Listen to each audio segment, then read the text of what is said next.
Now, the greatest radio shows of all time. Suspense. The Shadow Node. Washington calling David Harding, counter-spy. Classic radio theater. The Great Gildersleeve. Fibber McGee and Molly. Dragnet. Gunsmoke. The Lone Ranger. Now, step back into a time machine with your host, Wyatt Cox. Good evening, friends of the Inner Sanctum. Crime drama on this Friday as we wrap up the week with episodes of Dragnet. This is your FBI, Suspense, and a look at the last days of John Dillinger starring Van Heflin. Yours truly, Johnny Dollar, and of course an episode of Claudia to wrap everything up on this Friday, 10th day of May, 131st day of the year, 235 days remaining till we get to 2025. Representatives from the 13 colonies met in Philadelphia on this date in 1775, and they raised the Continental Army to defend the new republic. They placed it under the command of Cavalier George Washington of Virginia. New York City banks failed on this date in 1837. Unemployment reached record levels, the Panic of 1837. The first transcontinental railroad linking the eastern and western U.S. completed on this date in 1869 at Promontory Summit, Utah, with the Golden Spike. Contrary, it was not Promontory Point, Utah. It was Promontory Summit, Utah. Now, Mother's Day observed for the first time on this date in 1908 in Grafton, West Virginia, at Andrews Methodist Church. 1924, J. Edgar Hoover appointed director of the FBI, the Federal Bureau of Investigation, and one of his biggest wars was against communism. The Communist Party of America is doing everything in its power to steal the minds and the souls and the hearts of our young people.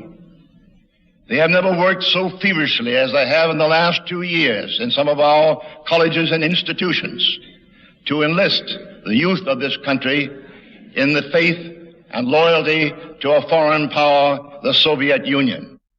Hoover served under 6 presidents until his passing in 1972, and I don't think you'll find any FBI director who will serve anywhere near that length in the future. In Germany on this date in 1933, the Nazis staged massive public book burnings, and in 1940, Winston Churchill appointed Prime Minister of the UK. In 1954, Bill Haley and the Comets released Rock Around the Clock, the first rock and roll record to reach number 1 on the charts. Nelson Mandela became the first black president of South Africa on this date in 1994. And in 2000, Mayor Rudy Giuliani called a press conference to announce that he intended to separate from his wife, Donna Hanover. In response, Hanover held a press conference. I had hoped to keep this marriage together. For several years, it was difficult to participate in Rudy's public life because of his relationship with one staff member. Giuliani roundly criticized for not telling his wife about the plans before it was publicly announced. Their divorce finalized in July of 2002. In 2002, FBI agent Robert Hansen given a life sentence without the possibility of parole for selling U.S. state secrets to Moscow for $1 million, $1.4 million, in fact, in cash and diamonds. In 2005, a hand grenade allegedly thrown by Vladimir Artinian landed about 65 feet from President George W. Bush while he was giving a speech to a crowd in Tbilisi, Georgia. Malfunctioned, didn't detonate.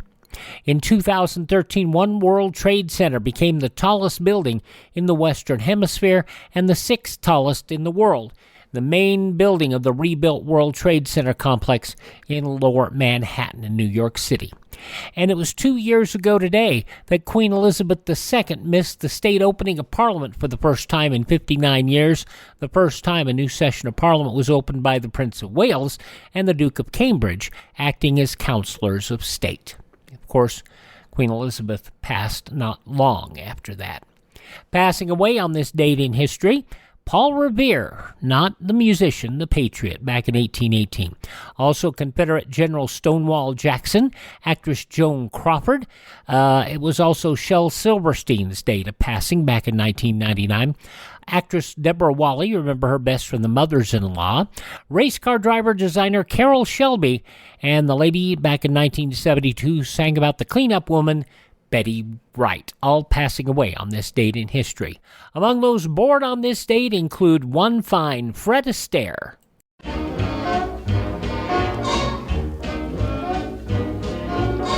Have you seen the well-to-do up and down Park Avenue on that famous thoroughfare with their noses in the air? High hats and arrow collars, white spats and lots of dollars, spending every dime for a wonderful time. Now if you're blue and you don't know where to go to, why don't you go where fashion sits, putting on the Ritz. Different types who wear a day coat, pants with stripes and cutaway coat, perfect fits, putting on the Ritz.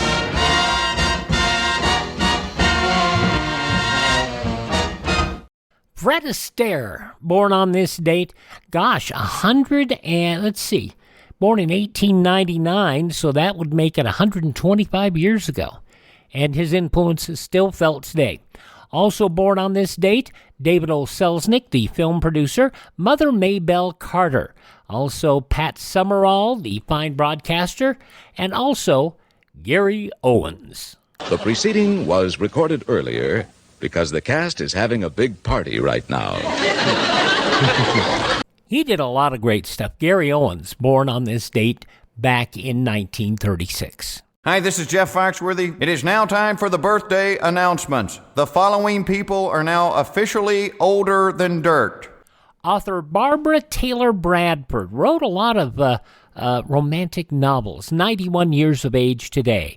The guy who sang about Mellow Yellow, Quite Right, Slick. Donovan, 78 today.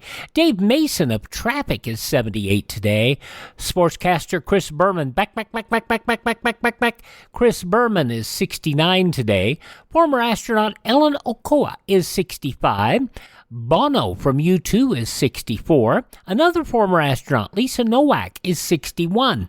Supermodel Linda Evangelista is 59. Pro wrestler William Regal, who now is back, was in the WWE, WCW. He's now backstage with WWE again, and he is 56 years of age. And from Saturday Night Live, Kenan Thompson is 46 today. Those just a few of the people who celebrate the 10th day of May as their birthday. And if this is your birthday, We baked you a birthday cake. If you get a tummy ache and you moan and groan and woe, Don't forget we told you so. Happy birthday! Happy birthday! Make a wish, dear, and blow out the candles. Here they go. and on this Friday Classic Radio Theater crime drama beginning with Jack Webb and Dragnet. That's first here on Classic Radio Theater with Wyatt Cox.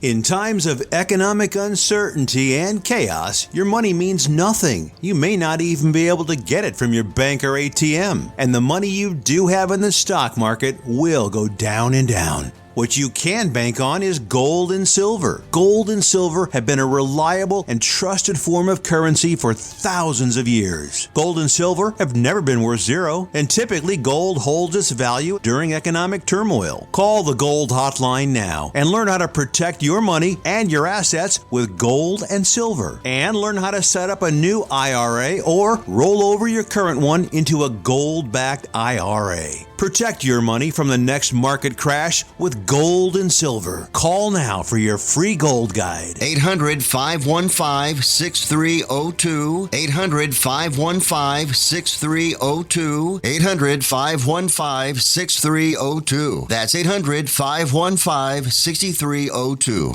Classic Radio Theater with Wyatt Cox now with an episode of Dragnet starring Jack Webb. This goes back 71 years to May 10th, 1953, and this is The Big Joke. Sound out for Chesterfield. Chesterfield is best for you. First cigarette with premium quality in both regular and king size. Chesterfield brings you Dragnet.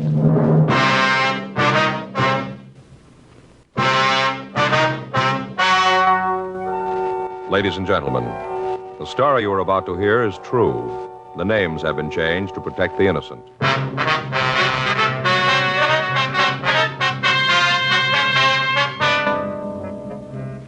You're a detective sergeant. You're assigned to homicide detail. You get a call from a friend who's been offered $5,000 to kill a man. He can't tell you who made the offer.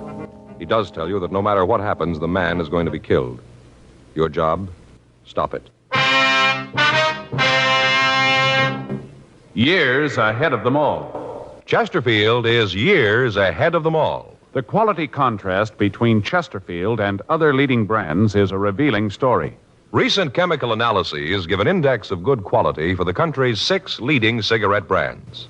The index of good quality table, which is a ratio of high sugar to low nicotine, shows Chesterfield quality highest. Chesterfield quality highest. 15% higher than its nearest competitor. Chesterfield quality highest. 31% higher than the average of the 5 other leading brands. Yes, Chesterfield is first, with premium quality in both regular and king size. Don't you want to try a cigarette with a record like this? Chesterfield.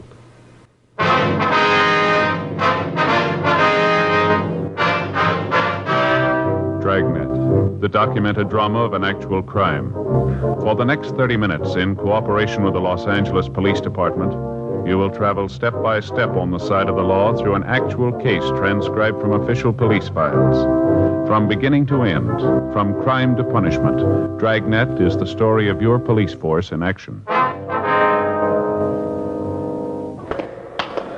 It was Monday, February 9th. It was cold in Los Angeles. We were working the day watch out of homicide detail. My partner's Frank Smith. The boss is Captain Lorman. My name's Friday. I was on my way into the office, and it was 7:45 a.m. when I got to room 42. Homicide. That you, Joe? Yeah. You're in early, aren't you? Yeah, I couldn't sleep last night. Dropped off about 3 this morning, then woke up at 5, couldn't get back to sleep. I got up, made some coffee, and decided to come on in the office. Yeah, I had a little trouble last night, too. You did? I mean, yeah. What's your trouble? I don't know. I got up late yesterday morning. I guess that was it. I'll get it. All right. Homicide, Friday. Yeah. Mm-hmm. Yeah, I remember. Johnny. Yeah. Mm-hmm. When'd you get the letter? Yeah, we'll be right over. Right. Bye. You remember that bartender over in that place on 6th Street, fellow named Johnny? Yeah, is that him on the phone? Yeah, says he's got an offer to make himself a fast $5,000. What for? Somebody wants him to kill a man.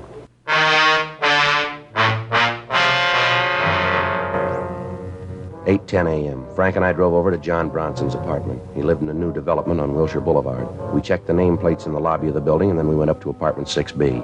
We rang the bell and waited. Hiya, Joe, Frank. Come on in. Oh, hey, John. What'd say, John? Kind of early to get you guys over here, but I got worried about it and figured I better talk to you. Uh-huh. You want to tell us what it's all about? Yeah, come on out in the kitchen. I got some coffee made. Okay.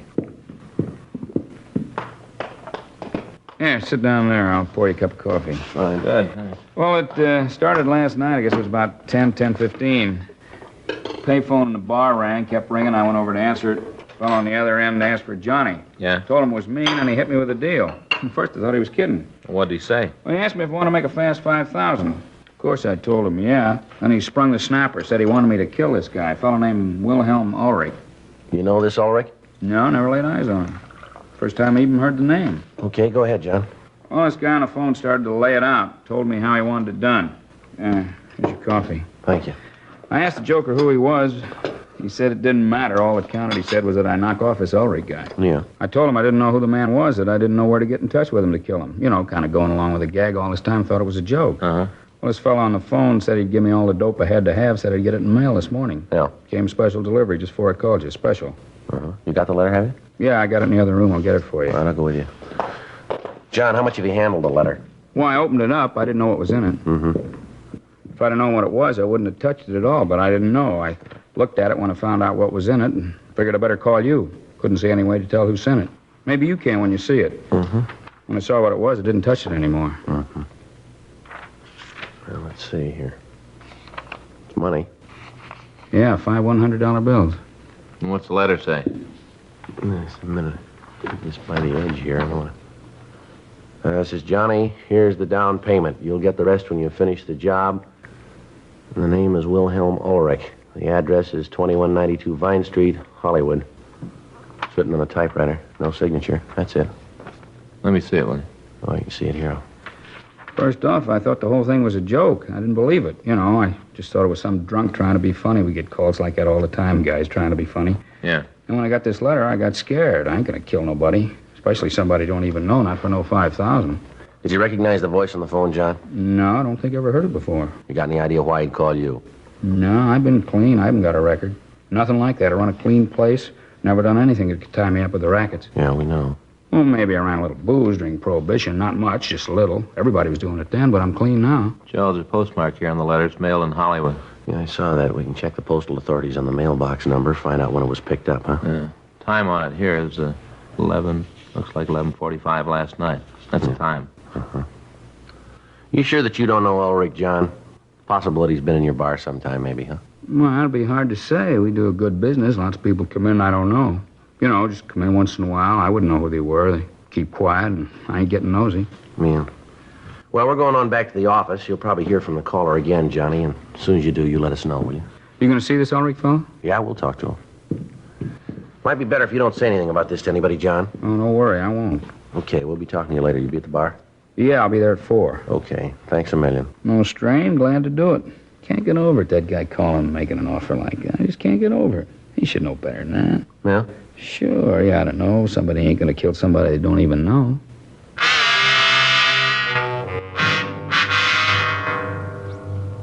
We drove back to the city hall and turned the letter over to the crime lab to see if they could find any physical evidence to help us identify the writer.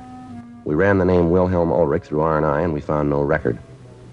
A further check on the name and we came up with one possibility. The address listed on the report was the same as the one given in the letter. We pulled the package and checked it. Let's take a look at it. All right. Well, let's see. There's a crime report and a statement here. Report from Georgia Street Receiving Hospital. Well, what's the date on that? January 2nd last year. Yeah. Well, it seems this Ulrich got a hold of some poison wine. Wine? Yeah. Hey, wait a minute. Yeah? You remember Joe? He was an old guy. He was a German. He got a bottle of wine for Christmas and opened it New Year's Day. We worked that case with LaMonica and Galindo. Oh, sure, I remember now, yeah. We ran down some of the leads for him. They didn't go anywhere. Yeah. That was the one where he didn't know where the wine came from, isn't it? Yeah. Nothing came from it. The leads didn't go anyplace. As I remember, he's a nice old guy. I wonder why somebody's after him. I don't know.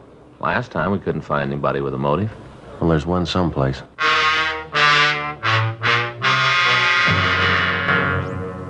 We'd helped investigate an attempted poisoning of Wilhelm Ulrich over a year ago. Somebody'd sent him a bottle of imported wine. Ulrich had opened the wine for dinner on New Year's and had drunk some of it. A short time later, he was seized with violent stomach cramps. He was rushed to Georgia Street Receiving Hospital for treatment. He was then transferred to the county hospital for further treatment. Examination of the remaining wine showed that it had been dosed with a quantity of poison. Fortunately, Ulrich didn't drink much of the poisoned wine, and he recovered. Detectives Joe LaMonica and Danny Galindo had handled most of the investigation. We'd helped them briefly in checking out some of the leads that they'd gotten. We checked with them again on the case. From the crime report, we got a list of the people that the two officers had interviewed. We checked with them, and they gave us as much personal information as they could. 1:15 p.m. We drove out to see Wilhelm Ulrich. We found him in the yard digging in a rose bed.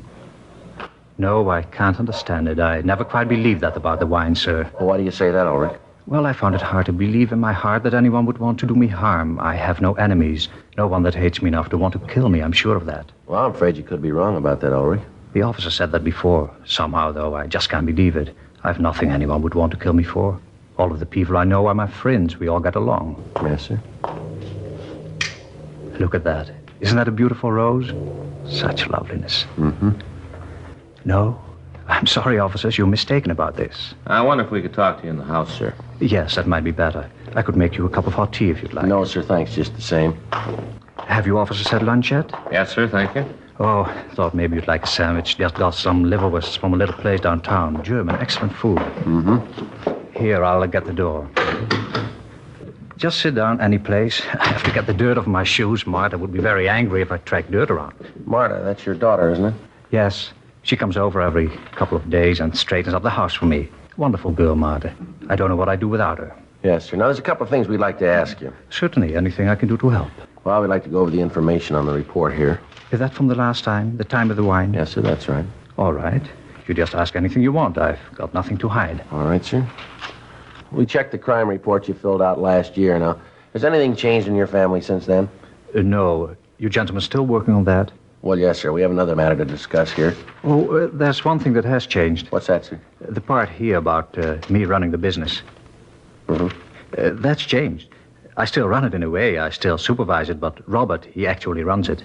Robert, you mean this name here, Robert Davis? Yes, he's my son-in-law, Martha's husband. He takes care of the business now. He's a good boy. Martha's lucky to have him.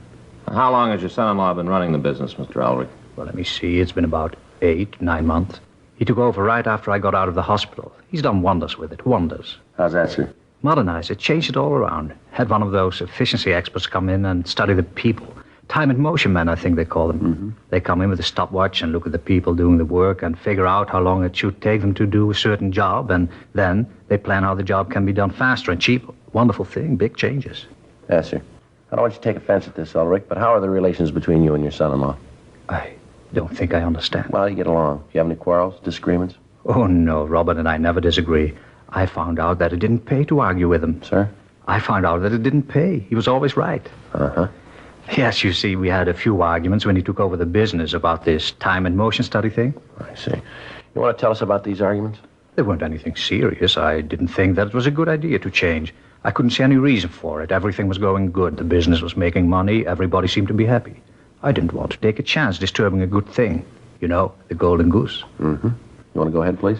Well, Robert said that we were behind the times, that if we didn't do something about it, we wouldn't be able to compete with other people. We manufacture women's dresses, you know. Yes, sir, I saw that on the report. I finally told him to go ahead. I thought that he'd fail. He didn't. Now we compete. More dresses, more money. The employees are happy. They have music, coffee times. They like it. But it's all changed. I don't go down there anymore. I don't care much for it. It's changed. So I just stay home and work in the garden. It's Robert's factory now. You and Robert haven't had any other disagreements, have you? Oh, no. He's a fine young man, running the business very well. He's a good boy. I'm lucky to have him. Well, how about your competitors, Mr. Ulrich? How do they feel about this change in the way you operate your business? They resent it? Oh, no, I haven't really got any competitors. The big manufacturers don't care. I don't make enough dresses to bother them, and the other little men are in the same boat with me.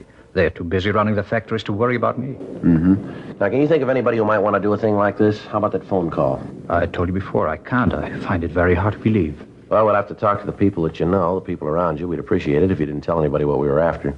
If you want it that way, it's so hard to believe. I still think you're wrong. Looks like it's going to rain. Be good for the flowers.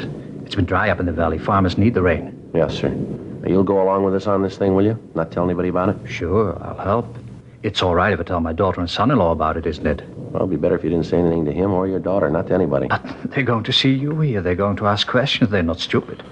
Yes, sir. You could tell them that we were asking about somebody that you employ. How'll that be? What do I say if Robert asks what's about? I have no secrets from him. Well, tell him we ask you not to tell anybody about it. Tell him it's police business. Happens all the time. I suppose I could do that, but I don't like it. I don't like it at all. It's lying.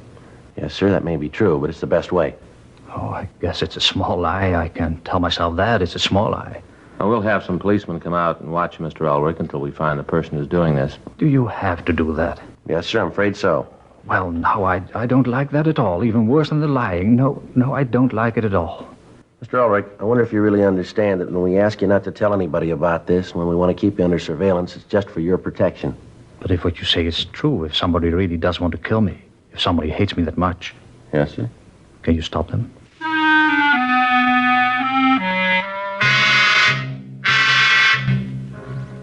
We called the office and had a team of men sent out to keep Wilhelm Ulrich under surveillance.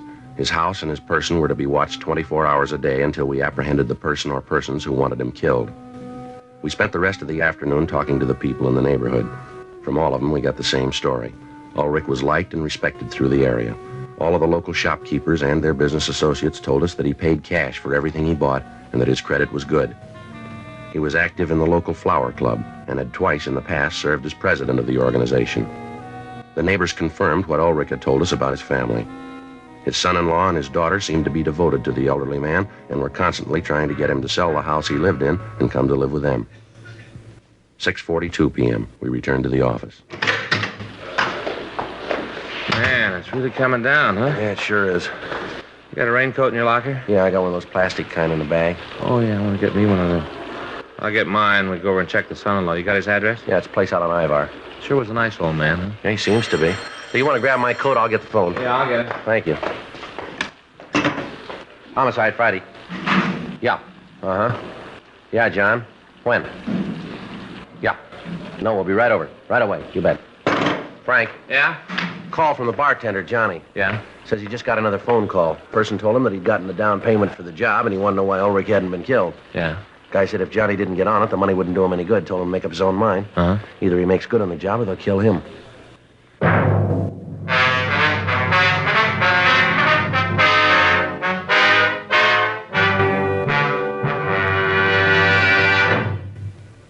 You are listening to Dragnet, the authentic story of your police force in action. Chesterfield is best for you.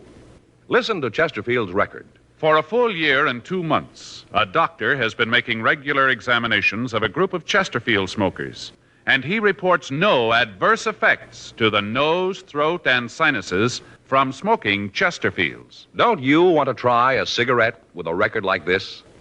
Chesterfield. First with premium quality in both regular and king size. Chesterfield. First choice with Young America. And that's from a survey of 274 colleges and universities. Try Chesterfields today. Remember, Chesterfield is America's best cigarette buy.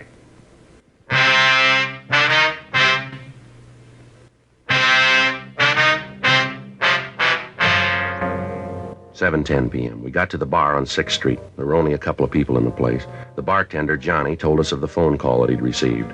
He said that the person on the phone had told him that if he didn't hurry up and kill Ulrich, Johnny himself would be taken care of. We called Lee Jones at the crime lab to ask him if he'd been able to come up with anything on the letter. He told us that there was no way of tracing it. Fingerprints found on the letter were those of the bartender. Photographs were taken of the letter, and along with the money, it was booked for further evidence.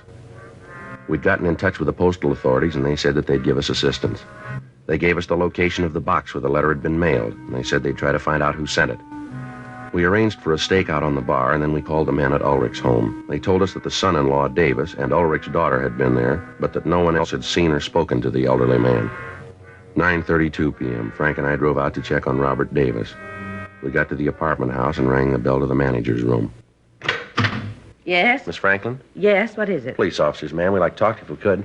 Oh, well, I suppose it's all right. Come on in. Thank you very much. Thank you very much, ma'am. This is my partner, Frank Smith. My name's Friday. What is it you wanted to see me about? Oh, we'd like to talk to you about one of your tenants, please. Oh? Which one? I bet I can guess. Ma'am? It's about that couple on the 5th floor, isn't it? The Radcliffes. It's them, isn't it? No, ma'am, it isn't. We'd like to talk to you about a Robert Davis and his wife. The Davises? Yes, ma'am. Why, never thought it. Should be the Radcliffes, the way they carry on. The Davises.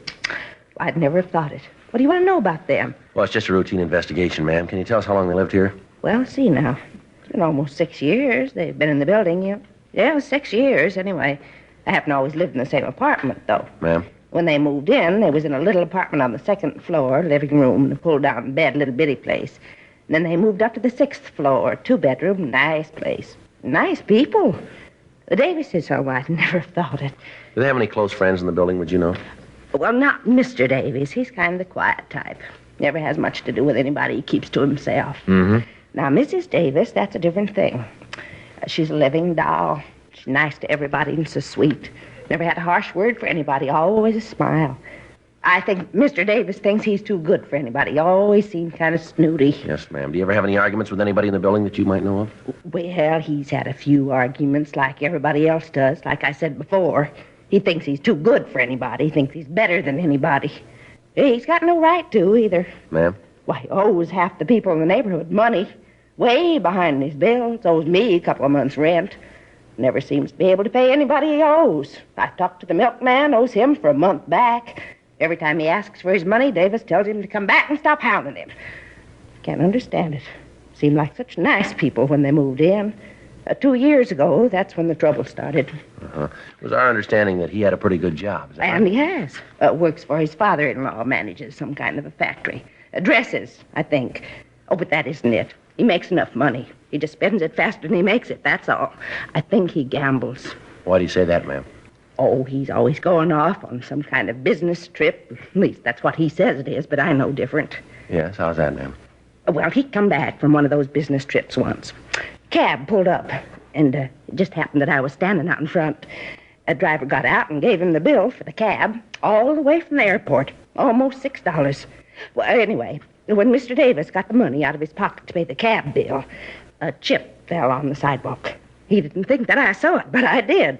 The cab driver did, too. Well, what kind of a chip was it, ma'am? Well, you understand, I'm not a gambling woman, so I wouldn't know. But the cab driver, he knew. Oh, you just betcha he knew right away. He picked up the chip and handed it back to Mr. Davis and said something about being in Las Vegas, kind of kidding, you know. Yes, ma'am. Well, I've seen Mr. Davis get upset, but never like that.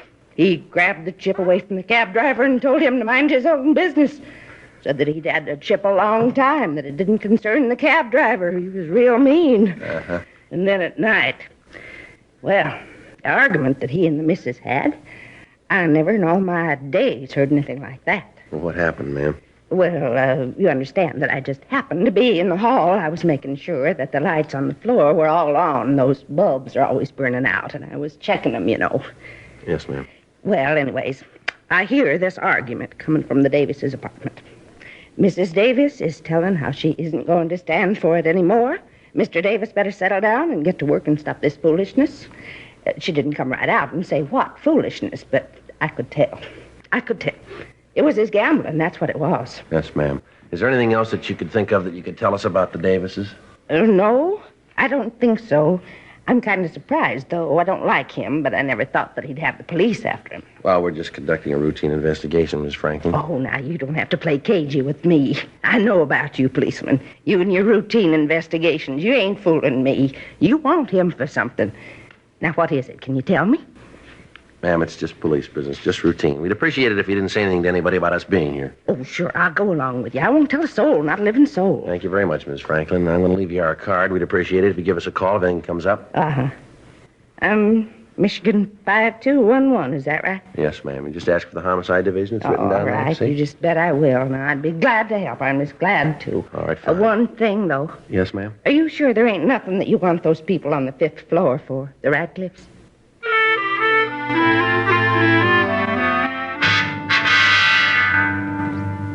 From the manager's office, we called the Ulrich home. We talked to Mr. Ulrich. He told us about the visit that afternoon from the Davises. He said that he hadn't told Robert Davis anything about the threats on his life. We went upstairs and talked to Davis. We told him that we had a serious matter to discuss with him, and we asked him to accompany us down to the city hall. I don't know what you're talking about. I told the police everything I know about this a year ago. I don't know anything about it. Wish I could help, but I can't. You know, this has got me worried. Well, if you haven't done anything wrong, you got nothing to worry about. I haven't done anything wrong. In here. Go ahead. All right.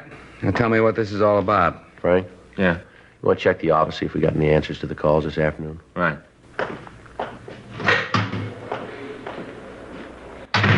You got a cigarette? Yeah. Help yourself. Well, let's get to it, huh?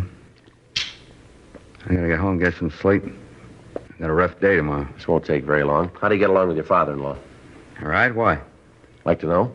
Well, I don't see how that concerns you, but you ask, so I'll tell you. We get along fine, me and the old man. We get along just great. Does that make you happy? That's not the point. Anything? No, nothing new. You go over to Las Vegas much, Davis? Not much. Why? How often would you say you went over there? Maybe a couple times a year, not any more than that. When was the last time? What's so important about when I was in Vegas last? You guys spent a little more time finding out who's trying to kill my father-in-law, less time asking questions that don't make any sense. You'd be doing a better job. What can you tell us about somebody trying to kill your father-in-law? All I know is what he told me this afternoon. What did he tell you? Not much. Said something about a bartender, something about a phone call. Did he tell you who the bartender was? No, just that it was someplace over on 6th. All right, Davis, come off it, huh? What do you mean, come off it? You want to tell us why you did it, or do you want us to tell you? Did what? I got nothing to tell you. I don't know what you guys are talking about. We talked to your father-in-law this morning. We told him that we'd gotten a report that his life had been threatened. We didn't tell him how it happened. We didn't tell him where our information came from, so he didn't know. All right, so maybe I got it someplace else. Oh, wait a minute. You couldn't have. We didn't talk to anybody else. Well, I heard it someplace. I don't remember, but I heard it. We checked around, found out you gamble quite a lot. You're a steady loser. You owe a lot of money in town, don't you? They're right. Yeah, that's right. Now, I think we can make you for the threat on Ulrich's life. I don't think we'll have any trouble at all. You had the motive. You had the opportunity. First thing in the morning, we'll check with the factory. We'll see if you made a withdrawal of $500. We make that, and you got big trouble. You figure you're going to be able to do that? We think so, yeah. We'll get your father-in-law down here and ask him what he told you this afternoon. Find out if he did tell you about that bartender, about the bar on 6th, about the phone call. You know, it doesn't look like there's going to be too much trouble making you for this. Save your time. What do you mean? You don't have to go through that trash. I did it. I tried to have the old man knocked off. Were you the one who sent him the wine last year? Yeah. That's when it started. I started to gamble. Lost a lot of money. Couldn't pay it back. No way to pay it back. Guys I owed the money to were leaning on me. I had to pay them off. Had to. Yeah. I could only think of one way, get rid of the old man. Didn't you get a pretty good salary out of working for him? Yeah, pretty good, but it didn't go far, not far enough. I tried to win it back, make good on the losses I had. I couldn't do it. The more I gambled, the worse it got. I just couldn't do it. Wasn't any other way. No other way. I decided to kill the old man. It's the only way. Can't you see that? It's the only way I could get clear. Yeah. I figured if I could get rid of the old man, I'd have everything fixed. Everything would be okay. Guess it worked out all right anyway. What do you mean? Well, there's nothing in the book they can throw at me. He's still alive. I didn't kill him. Who got hurt? You did. Well, how do you figure? I didn't kill him. You're going to jail for trying.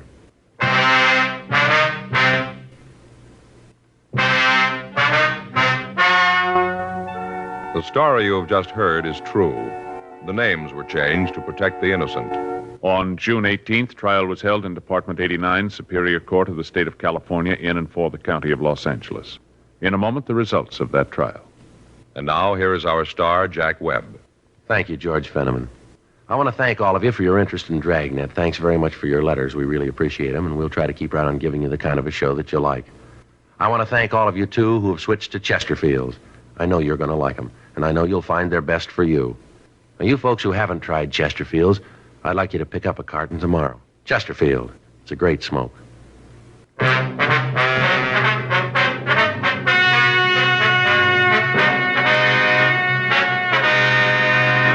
Robert Walter Davis was tried and convicted of attempted homicide. He received sentence as prescribed by law. Attempted homicide is punishable by imprisonment in the state penitentiary for a period of not less than 20 years.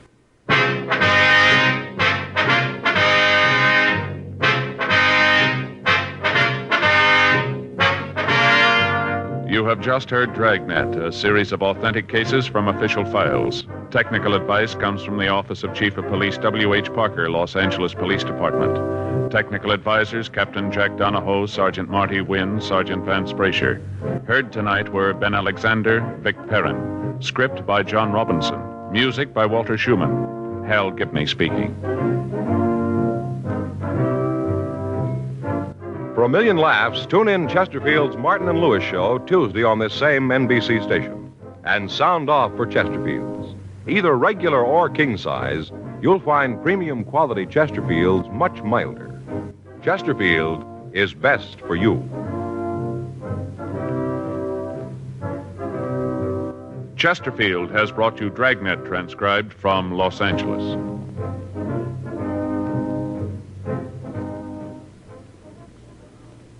Now, new Fatima has the tip for your lips. Fatima tips of perfect cork. King size for natural filtering. Fatima quality for a much better flavor and aroma. So remember, new Fatima has the tip for your lips. Fatima. See how smooth they are.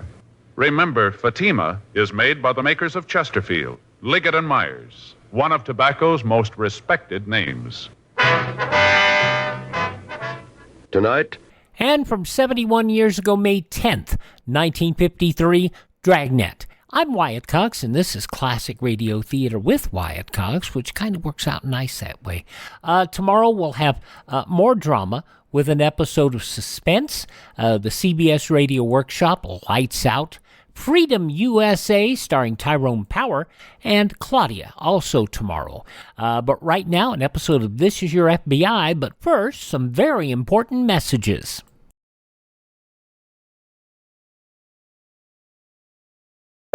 Are you suffering with anxiety, depression, PTSD, an eating disorder, or even a substance abuse problem?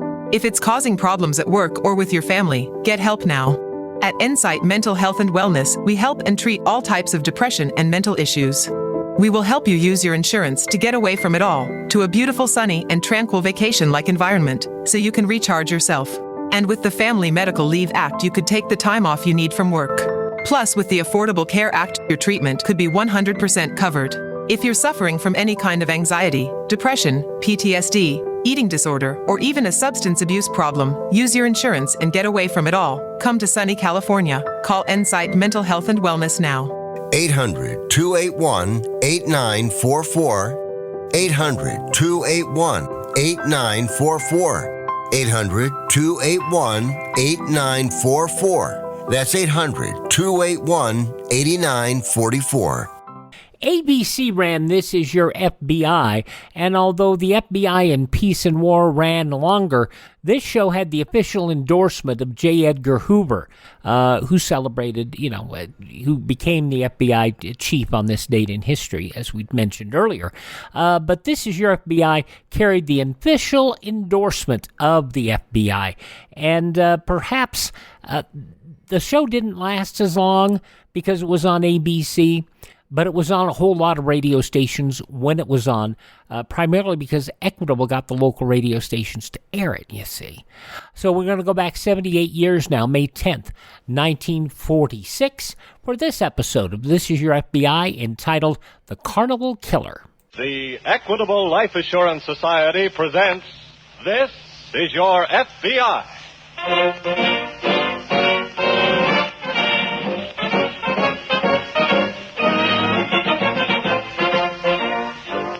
This is Your FBI, an official broadcast from the files of the Federal Bureau of Investigation, presented as a public service by the Equitable Life Assurance Society of the United States and the Equitable Society's representative in your community.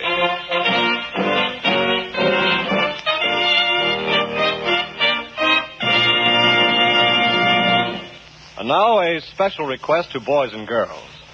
If your father and mother don't happen to be listening to This Is Your FBI tonight, please get them. Tell them that the Equitable Life Assurance Society, the sponsor of this program, is going to make an important announcement to homeowners and to all families that are thinking of buying or building a home. Tell Mother and Dad they're going to miss something if they don't get the facts on America's finest plan for home ownership.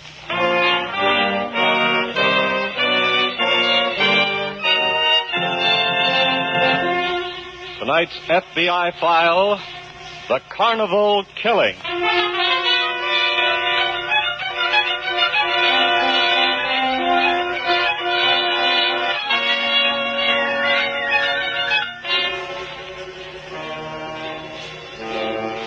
Day after day, the criminal goes on defying it. And, as twice reflected in tonight's case from the files of your FBI, day after day, he is caught up in its inevitability. The inevitability of that ancient truth which disciplines all human conduct, and from which there is no exemption. Be sure your sins will find you out.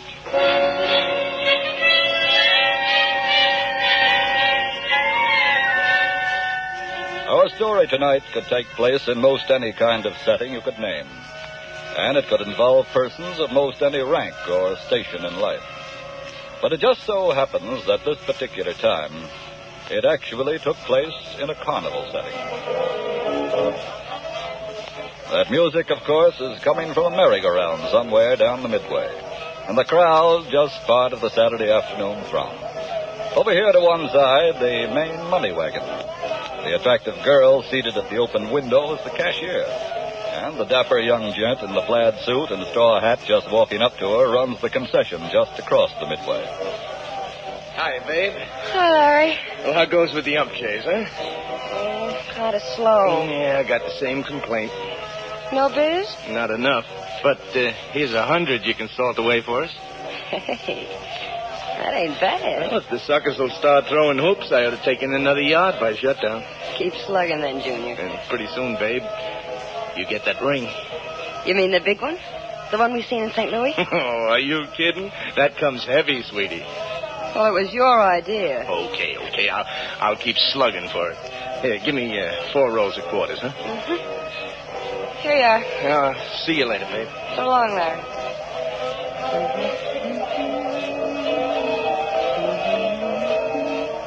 Hello. Hello. Well, we settled the intro real quick, didn't we? Did we? My name's Jack Crawford. What's yours? People who know me call me Babe.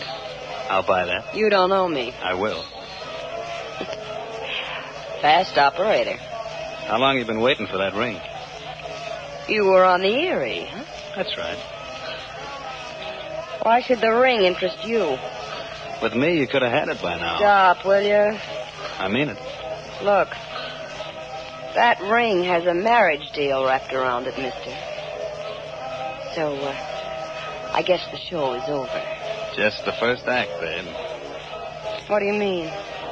Here comes the second act now. Oh, he's seen you talking to me. What's wrong with that? Larry don't like for me to fool around. No kidding. Okay, Mac, quit bothering to help and move along before I... Before you what? Just get moving, that's all. You remember me now, don't you? Don't you? What are you talking about? Babe, there's an old saying. You can't fool all of the people all of the time. Not even with a mustache. Am I right, Mr. Hampton? His name ain't Hampton, it's Marlin. Back in Terre Haute, it was Hampton. Larry, what's this all about? Oh, he's got me mixed up, that's all. Hey, tell the guy to quit covering, will you? It just so happens that your boyfriend here is a deserter from the Army. What? And on account of that, the FBI is looking for him, and... That's enough. I figured it would be. Larry. Now, as I was saying, back in Terre Haute, his name was Hampton. We were old pals back there, right, Larry? Well, even though he won't admit it, honey, we were. And because we were pals, I'm going to have to ask him for a little favor. What do you want? I got to get out of circulation for a while, and this looks like a good place to do it. So I'm moving in with you. Now, wait a minute. And remember, before you make any beefs, that I'm in a real good spot to blow a whistle.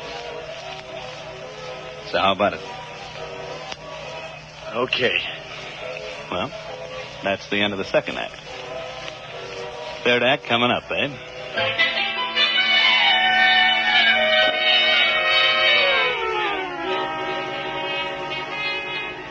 A few miles away in the St. Louis office of the FBI, Agent-in-Charge Phillips has just summoned Special Agent Gaynor to his office.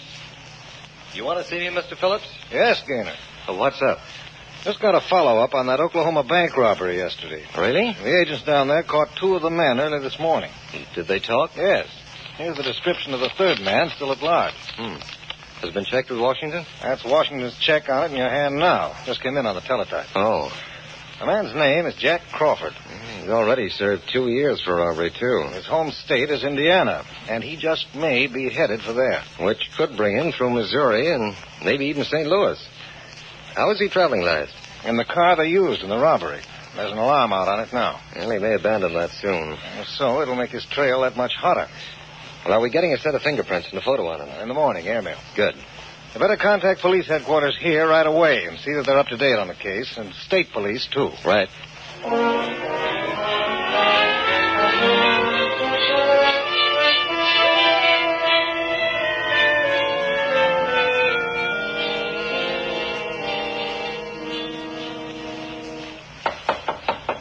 Just a minute. Hiya tonight, babe. Hello there. Got sick of hanging around Larry's trailer. Thought I'd come over and see yours. Uh-huh. You asking me in? Okay, come ahead. Thanks. Hey, it's real nice. All them curtains and stuff, just like home. Thanks. You Through work for the day? No, I just got 2 hours off. Well, I got 2 free hours myself. Mind if I sit down? Go ahead. Thanks. Where's Larry? Out clipping the suckers, I guess. You know, this county business is quite a touch. Imagine making a living out of people throwing hoops at little kids. Does Larry know you came over here? Why? He ain't gonna like it. That gonna bother you? No. Then, let's not worry about him. Okay. Tell me something, will you? What? This ring business. You really gonna marry the guy? That's the general idea. Why? Why do most people get married? Well, the book says love. You know, that moonlight and roses stuff. But, I don't seem to catch any of that going on with you. You're doing an awful fast add up, mister. No. Just watching history repeat itself. What do you mean? I already told you I knew Larry back in Terre Haute. So? So I've seen him in action with other dames. He's one of them nice guy characters. You know, sweetheart, that's all right for squares, but it ain't for you. Am I right? Want some coffee? Am I right? You're right. You know what you really want? Someone like me. I'm gonna make that coffee. Wait a minute.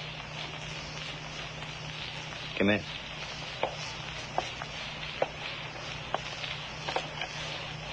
Well? Now, look, sweetheart. Who is it? Me, Larry. Oh. Let him in. But he... Let him in. Hiya, honey. I just got a minute, and I thought I'd... What are you doing here, Jack? Just dropped in. Babe, has this guy been bothering you? No. No, he just came here looking for you. He knew where to find me. He came here to see you. Look. Remember, I'm your guest. You forget it, you'll be Uncle Sam's guest, so just take it easy. See you later, babe.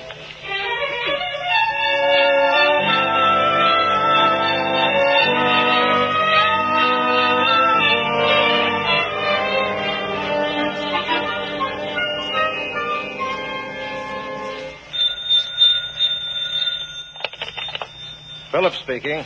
This is Gaynor, Mr. Phillips. Oh, got a lead on Jack Crawford? Yes, the police just found his car. Where? He drove it into a garage here in St. Louis yesterday morning early and apparently abandoned it. That gives him over a 24-hour start on us. I know. Any new auto thefts reported? No? And start checking bus, railroad, and airline terminals and ticket offices. You've got his photo. Yes. If he didn't steal or buy transportation out of here, then he's somewhere in the vicinity. Well, I hope he is. So do I. Keep in touch. Right.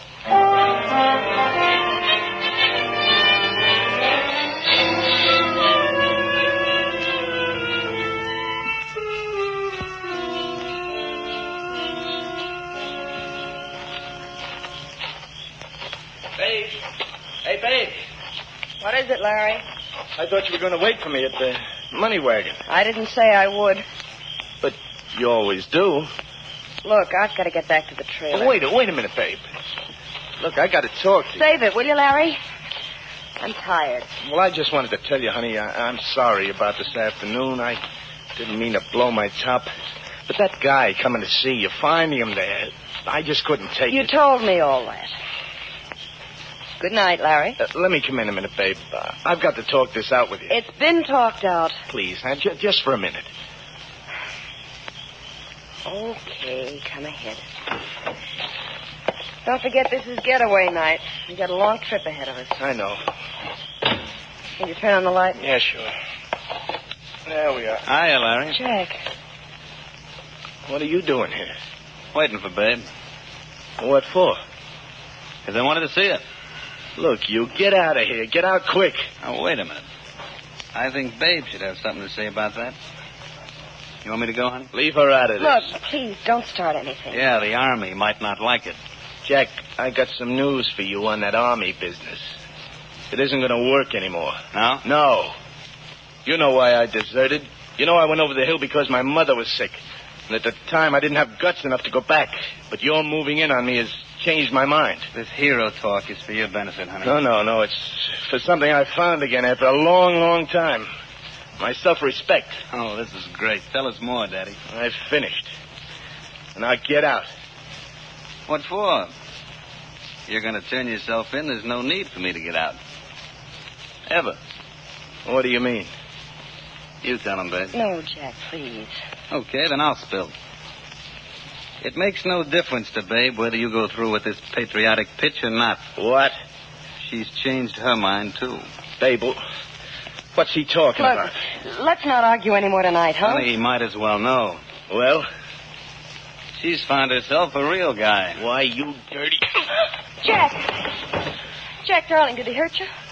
Yeah, he hurt me, but not as bad as this bottle will hurt him. Oh.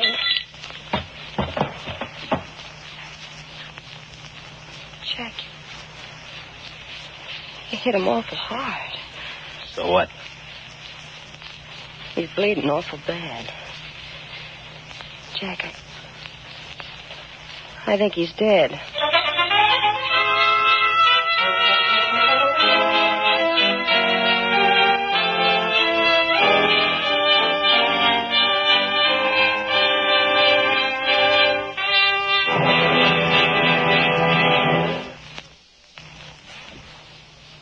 And now, before the FBI file on the Carnival Killing resumes, as it will in just a moment, here's that important message for homeowners and home buyers. This week at the Equitable Life Assurance Society, I met a man with one of the biggest smiles I've ever seen in my life. Boy, do I feel good, he grinned, and he waved a paper at me. You see that, he said? That's the mortgage on my house. And today it's just a piece of paper. That mortgage is all paid off, every last cent. I own my home free and clear, and nobody can take it away from me. Well, there's no question about it. One of the red-letter days in any man's life is the day he pays off his mortgage. And that's a day that's not too far off when you buy a house through the Equitable Society's Assured Home Ownership Plan. A plan which combines these 5 advantages. 1, the mortgage is canceled, paid off in full if owner dies. Immediately, the widow owns her home free and clear. 2, a special cash fund is built up, and it's always ready to be used if financial emergencies threaten the home. 3, mortgage interest not at 6%, not at 5%, but at only 4%. 4, liberal allowance to cover title search, lawyer's fees, and other closing costs. No broker's commission or bonus charges. 5, 1 low monthly payment covers everything and provides free and clear ownership in the time you select. Well, frankly, there is no other plan like this anywhere. The Equitable Society calls it America's finest plan for home ownership. It protects you against the 2 major hazards of home mortgages, death and hard times. So if you're planning to buy or build a house, or if you now own a home, get complete information on the Assured Home Ownership Plan from your Equitable Society representative. That's the Equitable Society. EQUITABLE. The Equitable Life Assurance Society of the United States.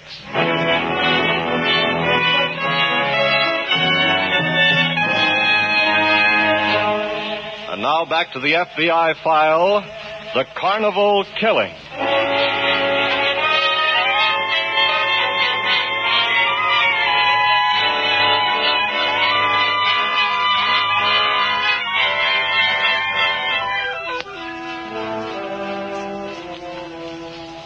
Sometimes fate inflicts a far severer penalty for a crime than justice would have meted out. Justice would not have demanded the life of the Army deserter, the man called Larry Marlin, but fate, in the form of a conspiracy by one who found out his crime, did take his life. So however harsh the penalty, it confirms the inevitability of that truth. Be sure your sins will find you out. And as for the man who took his life,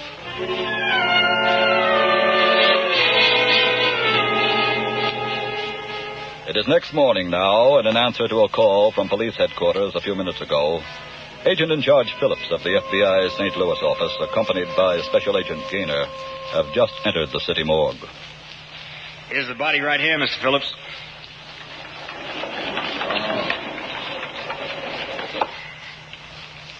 We knew, of course, this couldn't be Jack Crawford.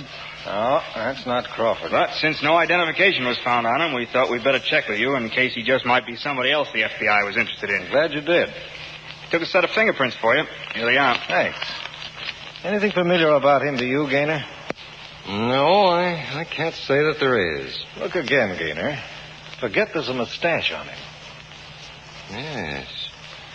Yes, there is something kind of familiar about that face now that you mention it. Lawrence Hampton. Hampton? He's an Army deserter. We took his photo out of the files just last week. Oh, sure, I remember. I'm certain it's he. Well, the fingerprints will tell for sure. Where was this body found, officer? Way out near the edge of town. South side. Just before daylight. It's a nasty gash on his head. Yes. We thought at first he was a hit-and-run victim. But we checked some fragments of glass. We found the wound. They weren't from headlights. What then? They appear to be pieces from a whiskey bottle. And this was deliberate murder. I'd think so. Any trace of the whiskey bottle near the body? No, and we did a thorough search for it, too. It's my theory that the murder was committed somewhere else, and the body dumped there. Where are his clothes? We had them outside in the locker. Gaynor. Yes, sir? Check them over. See what you can find. Right. I'm going to take these prints back to the office and make sure they're Hampton's.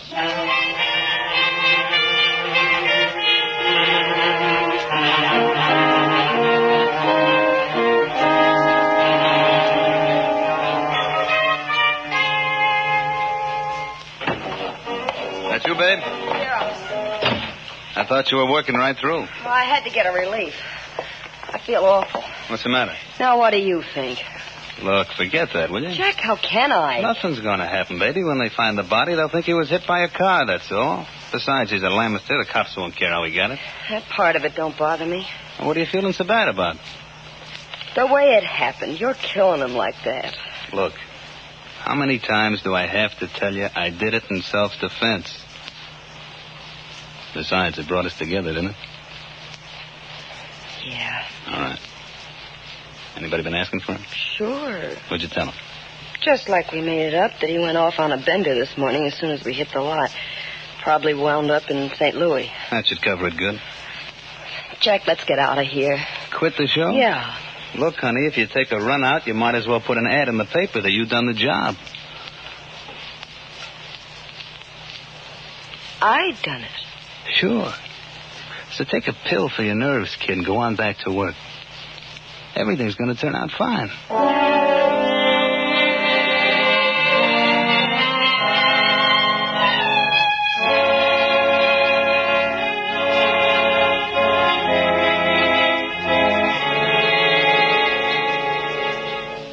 Can I come in, Mr. Phillips? Yes, come ahead, Gaynor. How'd you make out? I have plenty to report. Good. Oh, by the way, the victim is definitely Hampton. I checked the prints. And I checked his clothes. What'd you find? Well, nothing much until I got down to his shoes. Oh, what about them?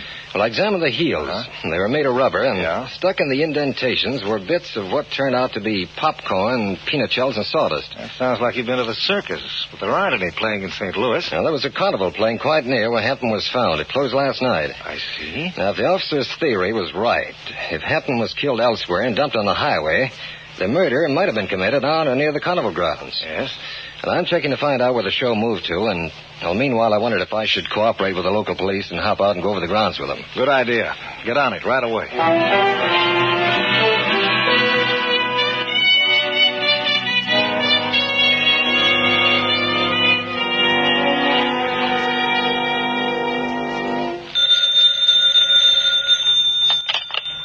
Phillips speaking. This is Gaynor, Mr. Phillips. Oh, where are you, Gaynor? I just left the carnival grounds. Any luck? Yes, plenty. We found a number of blood-stained fragments of the bottle that was used in the murder. That was a break. I know. The neck of the bottle was intact, and there appears to be a good set of fingerprints on it. Fine. And we found these fragments where the trailers had been parked, the trailers that the people in the show lived in. I see. Well, that could localize the killing. Yes. Now, has any report come in on where the show moved to? Not yet. It shouldn't be hard to find. Well, I'll bring the section of the bottle with the prints back with me. Good. We can do a quick check in our files before sending them on to Washington. Yes, sir. I'll be right over.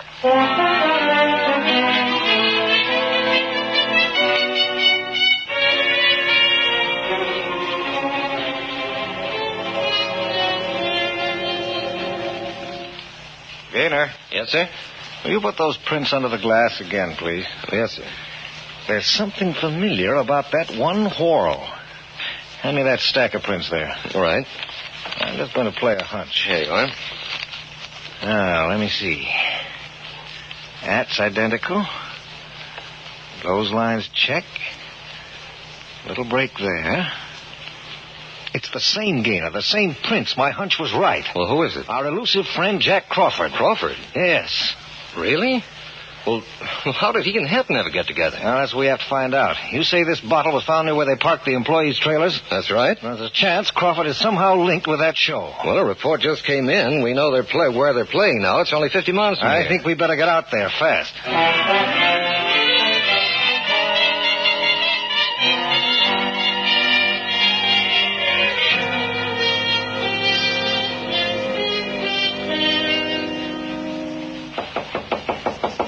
Who is it? Let me in. Come on. What'd you have the door locked for? I ain't looking for company. Thought you were going to keep working. Oh, Jack, I had to quit. 1,000 pills wouldn't do me any good. Now, I look. mean it. Every time a stranger had come up to the booth, I'd think it was a cop getting set to ask a few questions. I felt people standing in the crowds looking at me like they were watching my every move. Hey, take it easy. Will you take it easy? I can't go on with this anymore. We got to get out of here, and right now. What'll we use for dough? I got Larry's money. Some he gave me toward the ring. How far will that get us? I don't care. We got to go now. Okay, babe. We do it your way. But how do we explain pulling out? Well, I'll say that I'm going to St. Louis to look for Larry. That'll do, I guess. You go get the car. It's parked in the lot. Okay.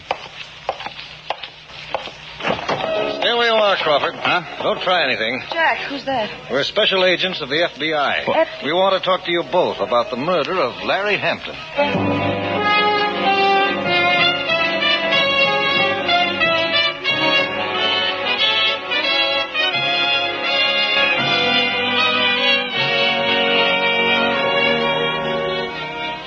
Jack Crawford was sentenced to a long term in the penitentiary for the murder of Larry Hampton.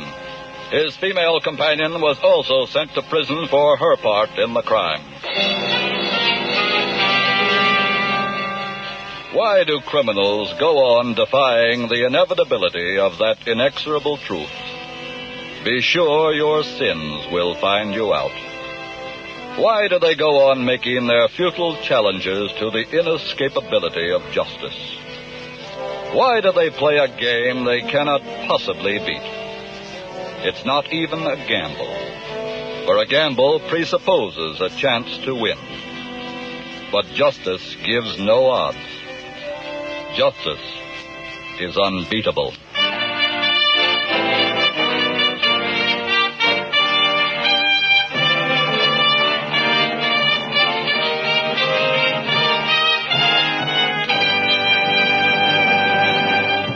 Next week, another thrilling case from the files of your FBI. We'll tell you about it in just a moment. But now, let me refresh your memory on the more important features of the Equitable Society's Assured Home Ownership Plan. Remember that the mortgage interest is only 4%. Remember that one low monthly payment covers everything. Remember that if the owner dies, the widow owns the home without any mortgage at all. Yes, the Assured Home Ownership Plan is practically foreclosure-proof. These are only a few of the advantages of the Assured Home Ownership Plan. To get the full story, talk to the Equitable Society representative in your community. Ask him for literature that gives you all details.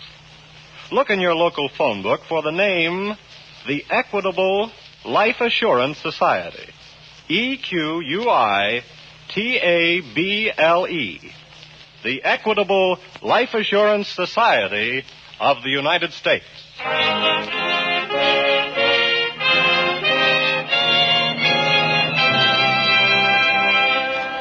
Next week, we will bring you another colorful story from the files of the Federal Bureau of Investigation. The Fugitive Horse Player.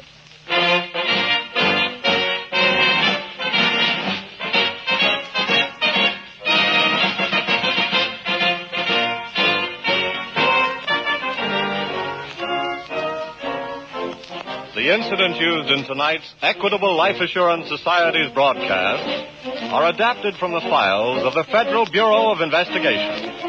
However, all names used are fictitious, and any similarity thereof to the names of persons living or dead is accidental. Tonight, the music was composed and conducted by Frederick Steiner. The author was Frank Ferries, and your narrator was Dean Carlton. This is Your FBI is a Jerry Devine production. And now this is Carl Frank speaking for the Equitable Life Assurance Society of the United States and the Equitable Society's representative in your community, and inviting you to tune in again next week at this same time when the Equitable Life Assurance Society of the United States will bring you another colorful story from the files of the Federal Bureau of Investigation. The Fugitive Horse Player. On This is Your FBI.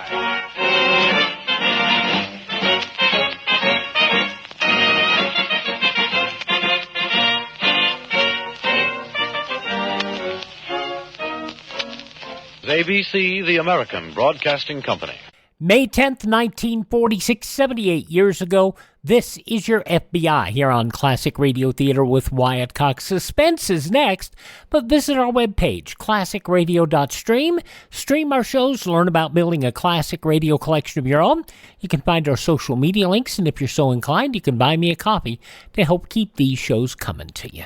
An episode of Suspense from the hand of Elliot Lewis comes up next.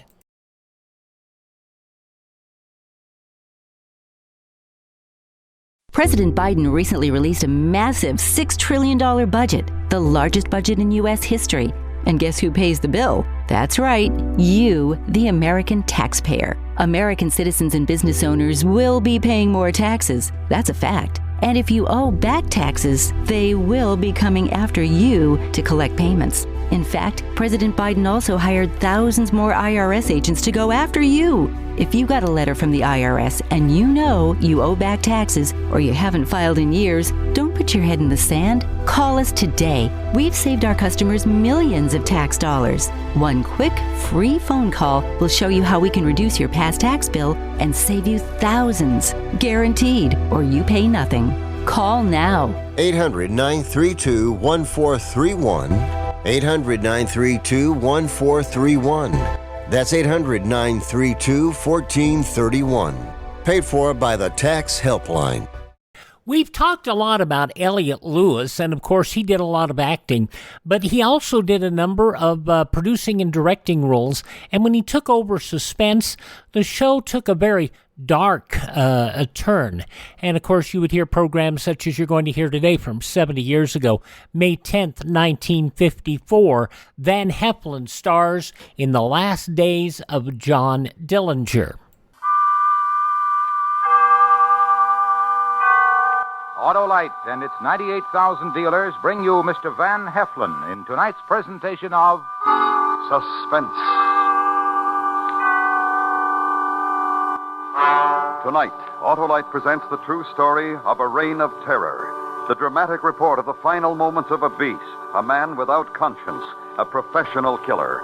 The Last Days of John Dillinger. Our star, Mr. Van Heflin. Hi, Hap. Have a cigarette? No, thanks, Harlow. Prefer my own brand. A lot of people feel that way about cigarettes, but when it comes to something important, they accept a substitute and never know the difference. Well, what do you mean, Harlow? Well, for example, take the electrical system of a car. If a replacement is needed, such as a contact set or condenser, you'd think the owner would always insist on original service parts, exactly the same as those originally installed by the car manufacturer. Well, I sure would, Harlow. And if your car is Autolite equipped, as millions are, you should ask for and insist on Autolite original service parts, which work as a perfect team in harmony with the complete electrical system. So, friends, no matter what make car you own, for safe, smooth, efficient performance, always insist on original service parts, the same as those first installed by the car manufacturer. It pays to buy the best. And the best for your Autolite-equipped car is Autolite original service parts. Remember, from bumper to tail light, you're always right with Autolite. And now, Autolite presents transcribed Mr. Van Heflin in The Last Days of John Dillinger, hoping once again to keep you in suspense.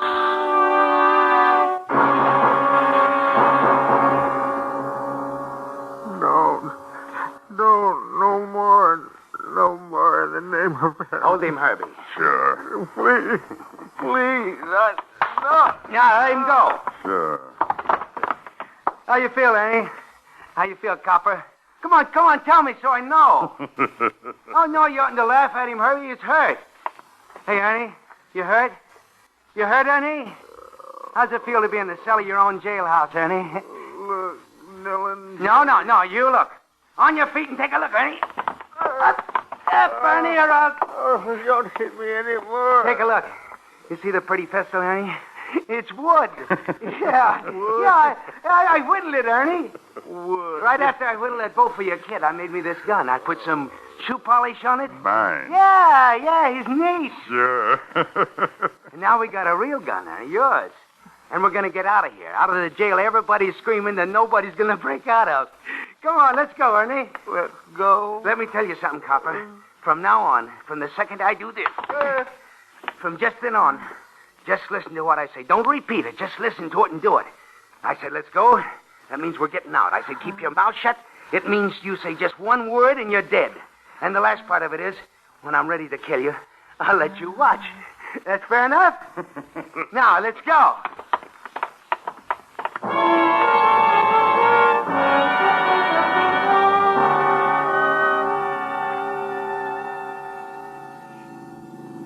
Please. Shut up. Find a road that don't look too traveled, Herb. Turn into it. Sure. Don't kill me, Johnny. No? Don't kill me, Johnny. Don't kill me. Johnny, don't kill me, Johnny. Here? Looks okay.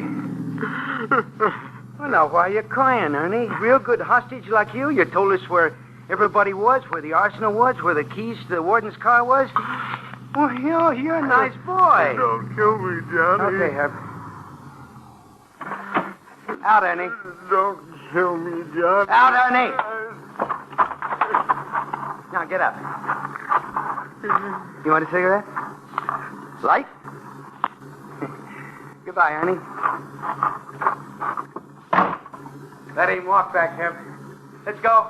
Don't kill me. Johnny, don't kill me. Johnny, don't kill me. Don't kill me. Don't.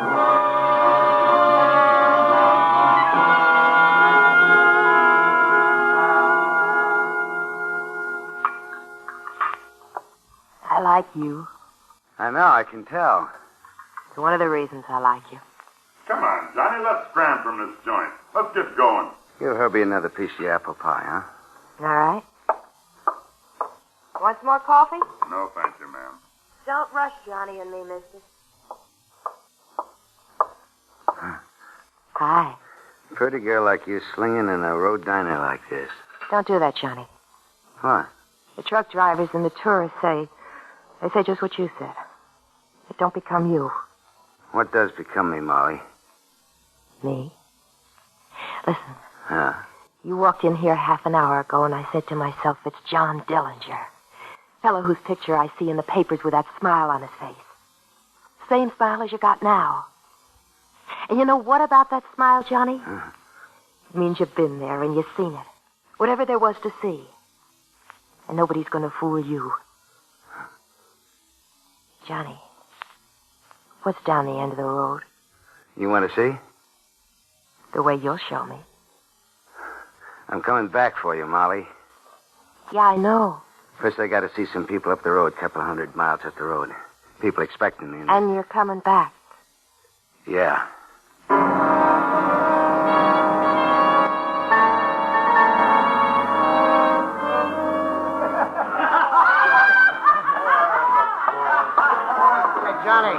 Johnny, why don't you join the dance? Why don't you... Enjoying yourself, babyface? The time we teamed together, Johnny, I've been jumping for joy. I just want you to know... on a grave. Herbie's grave. Yeah, well, Herbie shouldn't have tried a bank job all alone. You should have come up there to Wisconsin with you and your friends. Had a party, had fun. I should have had a party. Should have had fun. You miss Annie, huh? Lonesome for Annie, Johnny? You know, if Annie Stager's here, you... Yeah, I would. She's waiting for me in Chicago. Real soon I'll drop in on her. When? One more day here, then we move out. Oh, you kidding? Party's only 4 days old. We're just beginning. Where you gonna have it better, Johnny? Look, who's gonna think to look for you in a crummy roadhouse in the Wisconsin woods? We could stay here for weeks. Look, you could send for Annie. No, I like Annie with Chicago around her. Don't push it, Johnny. Every cop in Illinois is watering at the mouth for a chance. So you got a liking for my face? Huh? My face, you like it? Oh, sure, Johnny. Well, sure. You like my face, Annie likes my face, that Molly. And the cops, they like my face. What are you trying to Well, there's say? a doc in Chicago, a plastic surgeon. For $5,000, he'll make me a new face. And then I don't run, I don't hide. Then I have me a party in Chicago like you never dreamed. Like you never... Where's Dillinger? Where's John Dillinger? I gotta see John Dillinger. Who's... I'm Dillinger. You gotta get out of here, Mr. Dillinger. Why? Cops. The back roads is full of them. Cars with cops in them. And plainclothes guys. And they're heading here. I ran all the way through the woods. You gotta get out of here, Mr. Dillinger. How close are they, kid? Up at Point Racine. They gotta take the dirt roads detour before they... That's why I cut across the hill and through the woods. I ran all the way. How did you know I was here, kid? Everybody around here knows you're here, Mr. Dillinger. The big party you're having, this roadhouse open in the middle of winter, and somebody must have pigeoned on you. Call the cops. But not you. No, not me. That's one of the cars, Mr. Dillinger. I just bet it's Kid. one. Yes, sir? You're a good boy, and I'm going to make you one of my gang. You like that? Oh, sure. And I'm going to give you my gun. Here, kid, you take it. What's your name? Paul Harvey. Well, I tell you what, Paul. You go out there, and if that's really the cops, like the way you said, I want you to stall them. How'll I do that, Mr. Dillinger? You'll think of something, Paul, because you're the kind of a guy I got around me. Guys who think of something when the chips are down. Guys like you. Go on, Paul. Do what Johnny Dillinger told you.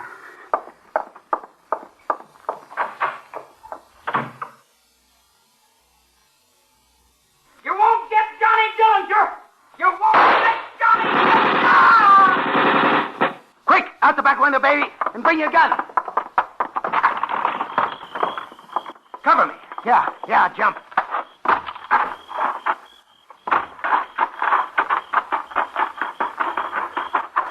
Hold, or I'll shoot. Hit the ground.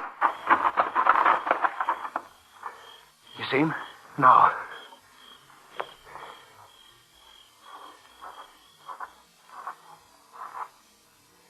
Yeah, now I see him. Then do it, baby. I want him closer.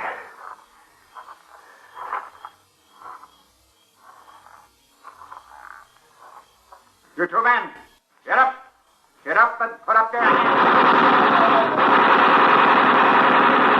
See you around, baby face. Glad you had fun at my party.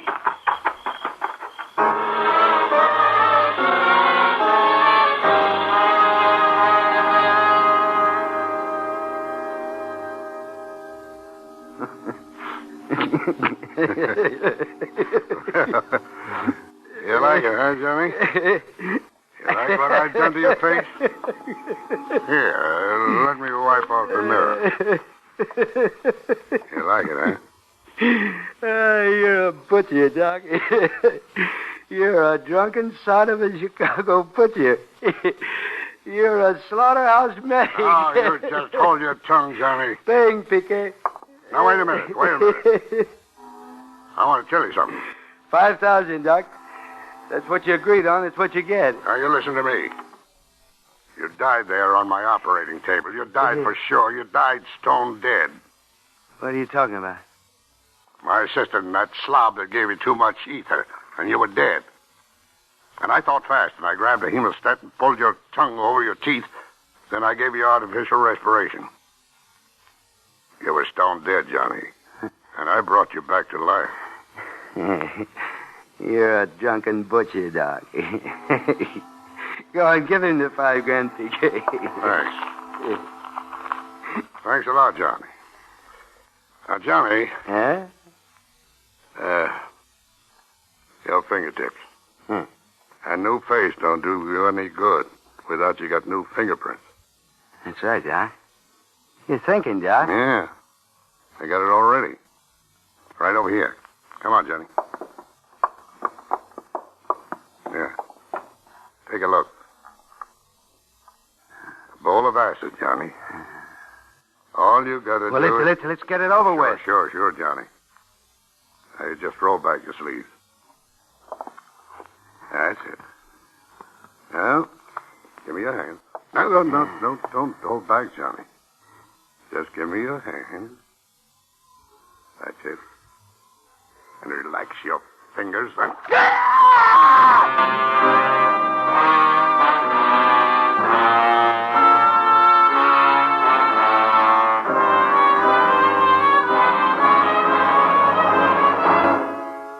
Autolite is bringing you Mr. Van Heflin in The Last Days of John Dillinger. Tonight's presentation in radio's outstanding theater of thrills, Suspense.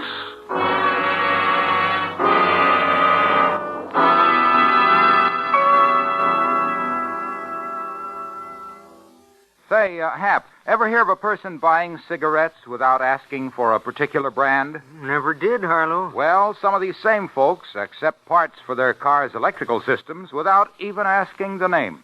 They don't insist on parts exactly like those specified by the car manufacturer? That's right, Hap. Well, then how can they be sure to get top performance, Harlow? They can't, and they don't, Hap. Original service parts are designed and built to the specifications of the car manufacturer to work as a team in perfect harmony. That's why it pays to always insist on original service parts when replacements are needed. And that means Autolite original service parts for my Autolite-equipped car. Right, Hap, because Autolite designs and builds complete electrical systems for many leading makes of our finest cars, trucks, and tractors. And all Autolite units, like the coil, distributor, contact set, condenser, and regulator, are designed to work together as a perfect team. So, regardless of the make of car you own, it always pays to get only original service parts, like those first installed by the manufacturer. And remember, from bumper to tail light, you're always right with Autolite. And now, Autolite brings back to our Hollywood soundstage Mr. Van Heflin in Elliot Lewis's production of The Last Days of John Dillinger, a true report, well calculated to keep you in suspense.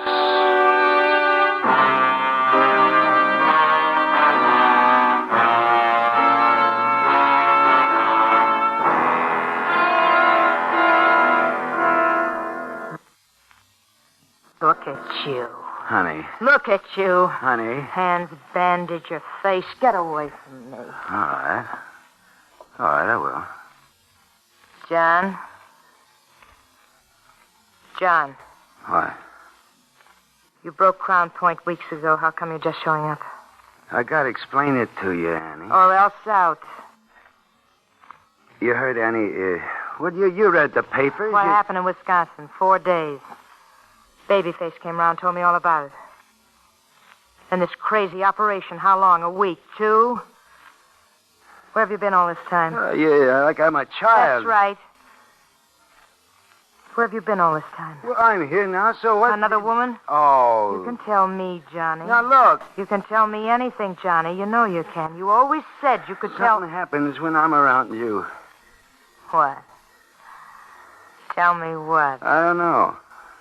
Tell me what, Johnny? The reason I waited so long to come to you. Why I can't stay away. Feed me, Johnny? Everything gets so right. It gets warm and nothing's exciting. Hungry, Johnny? Funny, up in Wisconsin, I was running away, you know, with Babyface after he let that FBI guy have it. I'll put some coffee I was running, and you know what went through my mind? Kind of real crazy. This oilcloth on the table, the patterns in it, the blocks, and how you look at me one way, and then they look like they're coming out from the table. Such a nice piece of pie. And they keep staring, and they change. Johnny? You know what I mean? Johnny. Yeah? Don't worry about anything. Okay. Everything's going to be all right. Sure. And later you can cry.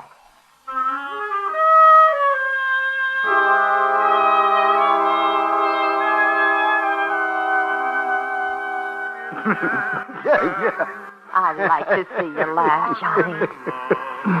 Oh, you make me laugh. Am I funny? You think I'm funny? Oh, you're just like a kid. Molly. Mm-hmm. You glad you quit that job and come up here to Chicago? Huh? Mm-hmm. Now, why you always sit on the floor like that, huh? Listen to him.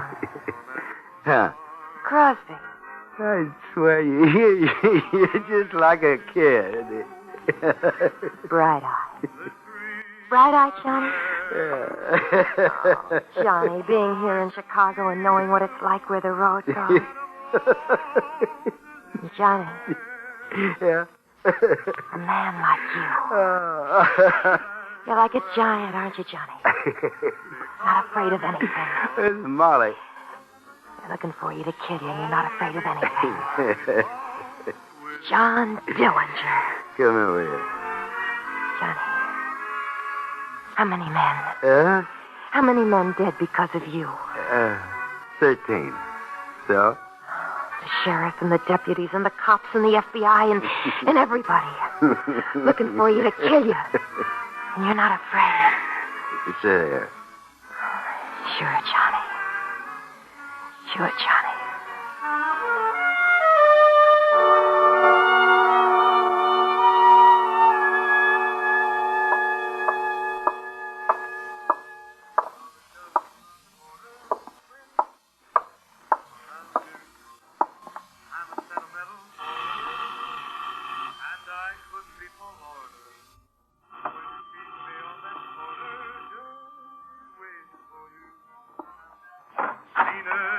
Yes?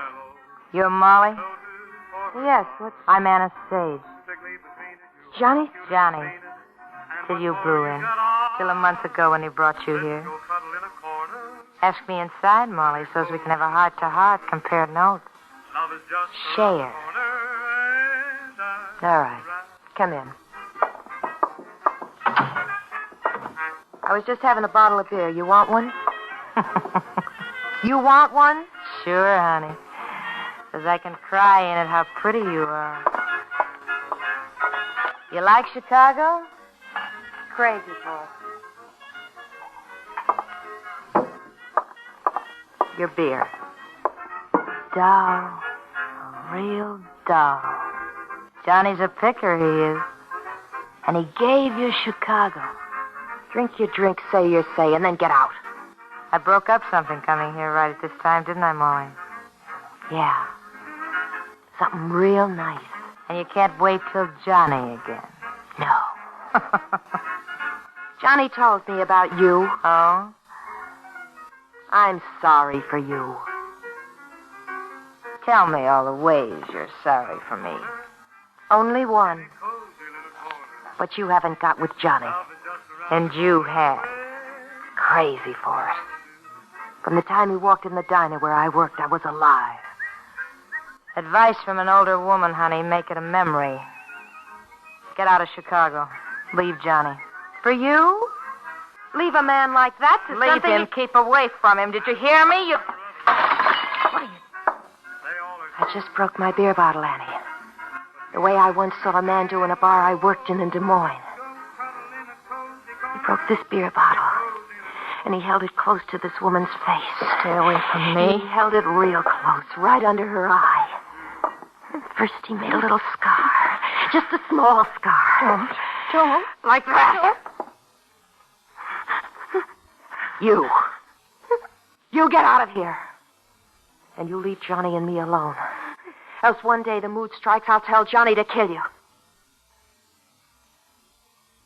Get out, Annie.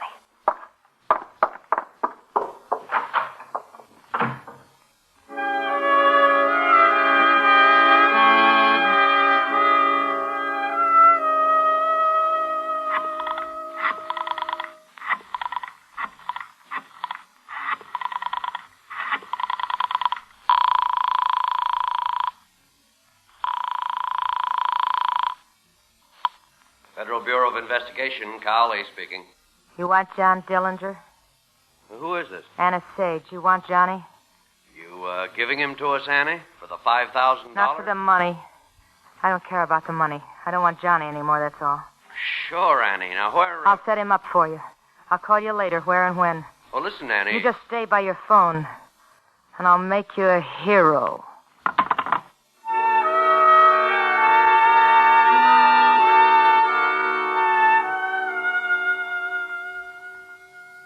Johnny? What? Mind if I take a sip of your beer first? Don't do that. What am I doing? Acting girlish. Sweet. Just don't do it, Annie. Just hand me the beer and... Here. Thanks. Oh, I never knew Chicago was so hot. Why don't we go out, Johnny?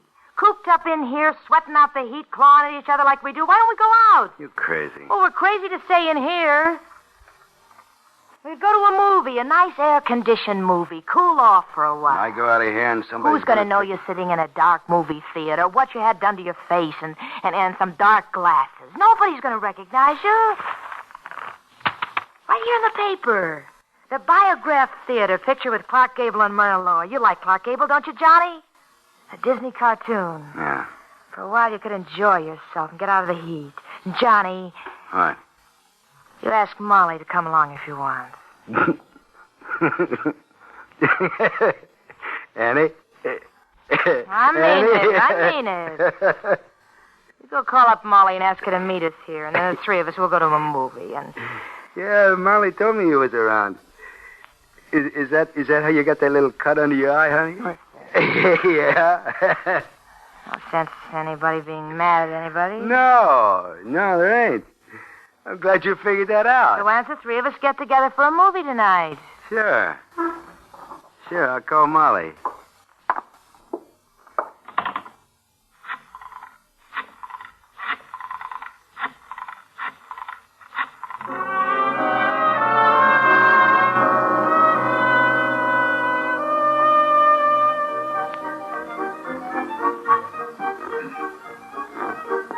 Why don't you sit and watch the cartoon, Annie? Where you going? Get some candy. You want some candy, Molly? No. I got a figure to worry about.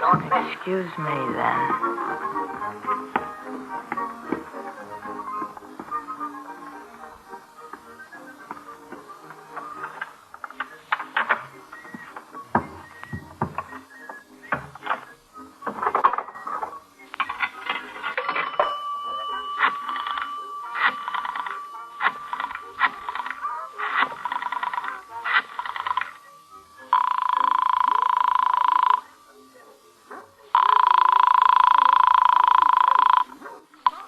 Federal Bureau of Investigation, Cowley speaking. Anna Spade, Mr. Cowley. Oh, yes?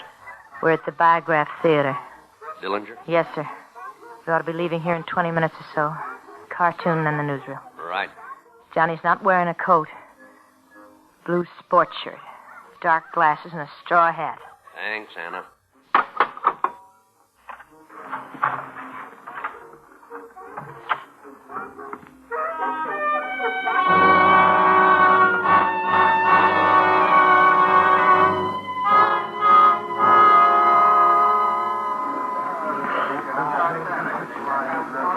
That fella Hitler, he's a comer, huh? Oh, it's hot. Even with the air conditioning, it's so hot. Let's get out and get some beer. Want to go with us and get some beer, Annie? No, I'm going home. Well, we were just talking Do about... what you want. I'm going home. Oh, who's afraid of the big bad wolf? Oh, boy, that heat hits you like... You feel it, Molly? What? The heat, you feel it? Yeah. Well, we'll go someplace and You get two go on. I'll go on. Johnny Dillinger, FBI, Johnny. Don't go for your You're gun. not going to... I said don't go for it. Annie!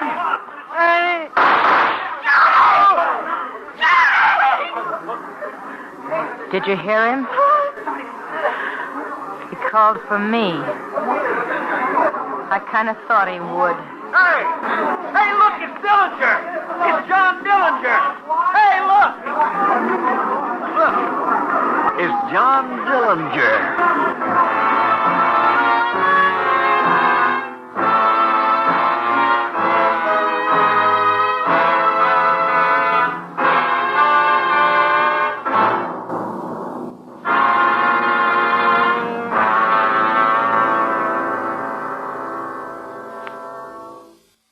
Suspense. Presented by Autolite. Tonight's star, Mr. Van Heflin. This is Harlow Wilcox for Autolite, the world's largest independent manufacturer of automotive electrical equipment. In 28 plants from coast to coast, the men and women of Autolite build over 400 fine products for cars, trucks, tractors, planes, boats, and industry. Autolite contributes its manufacturing experience and skills to the fields of transportation, electronics, agriculture, die casting, and plastics. The Autolite name is famous all over the world for products of unsurpassed quality and performance. In service, too, Autolite facilities are worldwide. Wherever you travel, you'll find trained experts prepared to serve your technical needs. So, for superior products, always look for the name Autolite, because from bumper to tail light, you're always right with Autolite.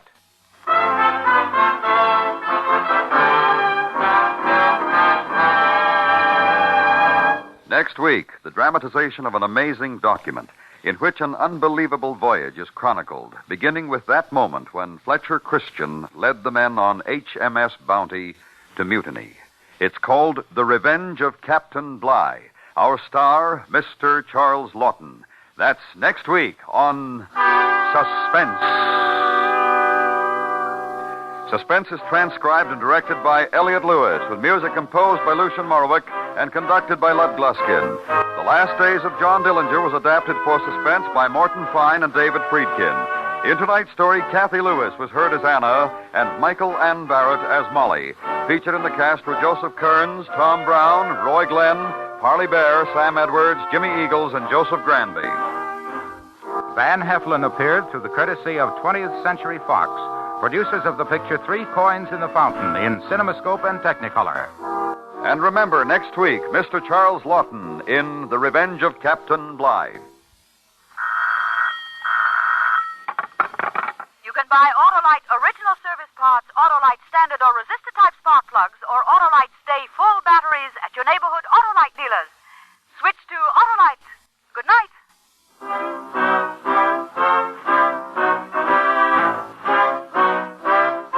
This is the CBS Radio Network.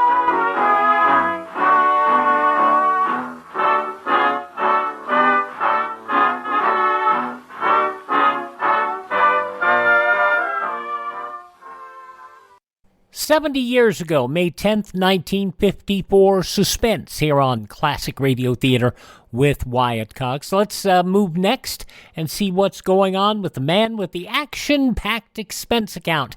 That's coming up next here on Classic Radio Theater with Wyatt Cox.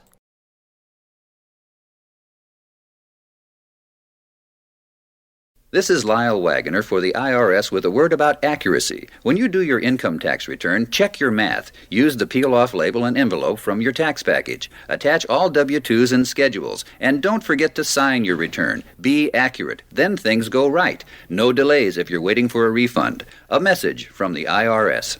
Ah, yeah, the good old days. Now on Classic Radio Theater with Wyatt Cox.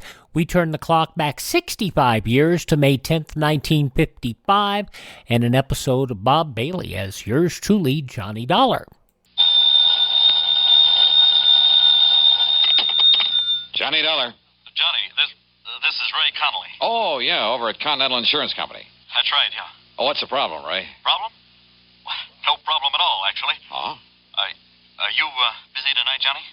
No plans at all. Well, you see, my wife's out of town for a few days, and Johnny, well, I wonder if you'd have dinner with me tonight. Can you do that? Why, sure, why not? Good. Just name the time and place, and I'll meet you there.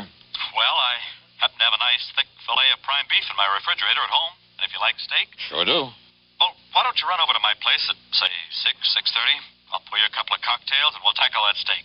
Okay, Johnny? Ray. Yeah? You're sure there isn't something that's bothering you? 6:30, Johnny? Yeah, okay, but now listen. Good.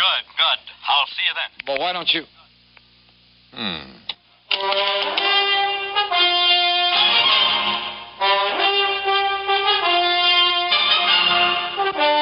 Bob Bailey in the exciting adventures of the man with the action-packed expense account. America's fabulous freelance insurance investigator. Yours truly, Johnny Dollar.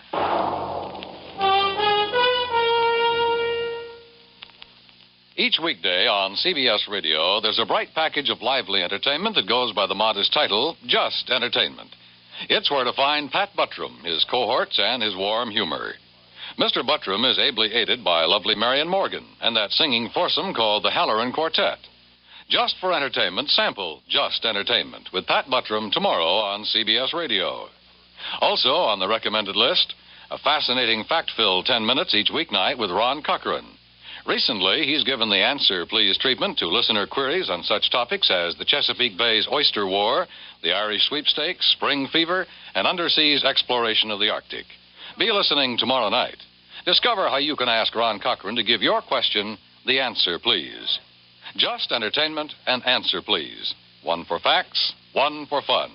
Leave your dial set right where it is now to enjoy both these entertaining programs each Monday through Friday on CBS Radio.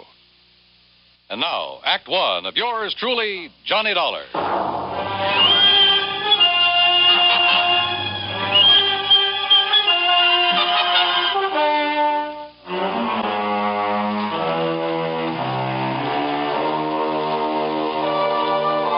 Expense account submitted by Special Investigator Johnny Dollar to the Continental Insurance Company, Home Office, Hartford, Connecticut. Following is an account of expenses incurred during my investigation of the Fatal Filet Matter. There was something very funny about Ray Connolly's sudden invitation to have dinner with him, much less cocktails. I'd been at his office far too many times. I'd seen the bottles of pills that he kept in his desk, watched his secretary bring him a glass of milk at precisely 10:30 a.m. and exactly 3:15 p.m. Had listened to the dull details of his ulcer-free diet more times than I can remember. So when Ray said cocktails, come on now, Dollar, stop trying to build up a case out of nothing. And yet, for reasons that will be made clear later in this report, everything goes on expense account. Item one, $1.40 for a cab to Ray's apartment. It was 6:30 on the nose when I pushed the doorbell. Oh, and I decided that if he did have something bothering him, I'd let him get around to it in his own sweet time. I wished later that I hadn't. Johnny, I'm glad to see you. Come in. Yeah, how are you, Ray?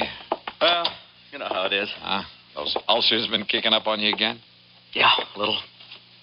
Sit down, Johnny, sit down. Sure, thanks. Now, what would you like? Martini, Manhattan?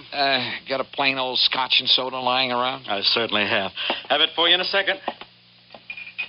Never touch it myself anymore, of course. You mean you're not drinking with me? Maybe I'll have a glass of milk and... Let's see. Yeah. Time for me to take one of my pills. There you are, Johnny. Thanks. But did it ever occur to you, Ray, that if you'd stop worrying so much about that gut of yours, you might not have so much trouble with it? Johnny, it's easy to see you never had an ulcer. No, sir, and I don't ever intend to. Well, if you were in my end of the business, there's something just happened that I want to tell you about. Oh? Yeah, later. Incidentally, the steak we're having is the most beautiful thing you ever saw. Well, come on, I'll show it to you while I get a glass of milk. Okay.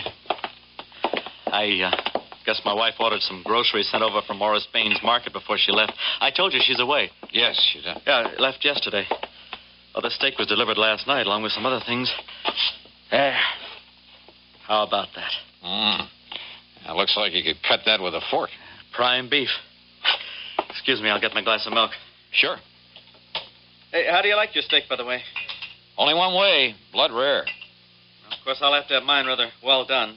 So I'll just cut the fillet in half, and it'll be no problem at all. Ray, what about this thing that happened in the office you were going to tell me about?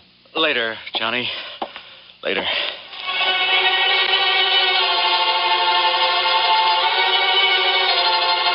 Again, looking back, I wished that I'd pressed the point, but I didn't. Instead, I had another drink, watched him sip his glass of milk, listened to him complain some more about his pet ulcer, and then, finally, we sat down to dinner. There we are. Isn't that the most beautiful steak you ever saw? Oh, no. Huh? Ray, didn't you hear me? What? Oh, dear. Yeah. Oh, dear, I'm terribly embarrassed. Well, brother, you ought to be. That looks like a piece of shoe leather. Oh, you said blood rare, and I forgot all about it. Oh, Ray, you are a dog. You're sure you can't eat it this way? Rather chew up an old boot. Hey, listen, now, something's bugging you. Now, what is it? Nothing, Johnny. Look, I'll go out and buy another one for you, huh? And let yours sit here and get cold? No. Oh, Johnny, I'm terribly sorry. That's okay. Go ahead, Ray. Tear into it. I'll go out in the kitchen and see if I can find the makings of a sandwich.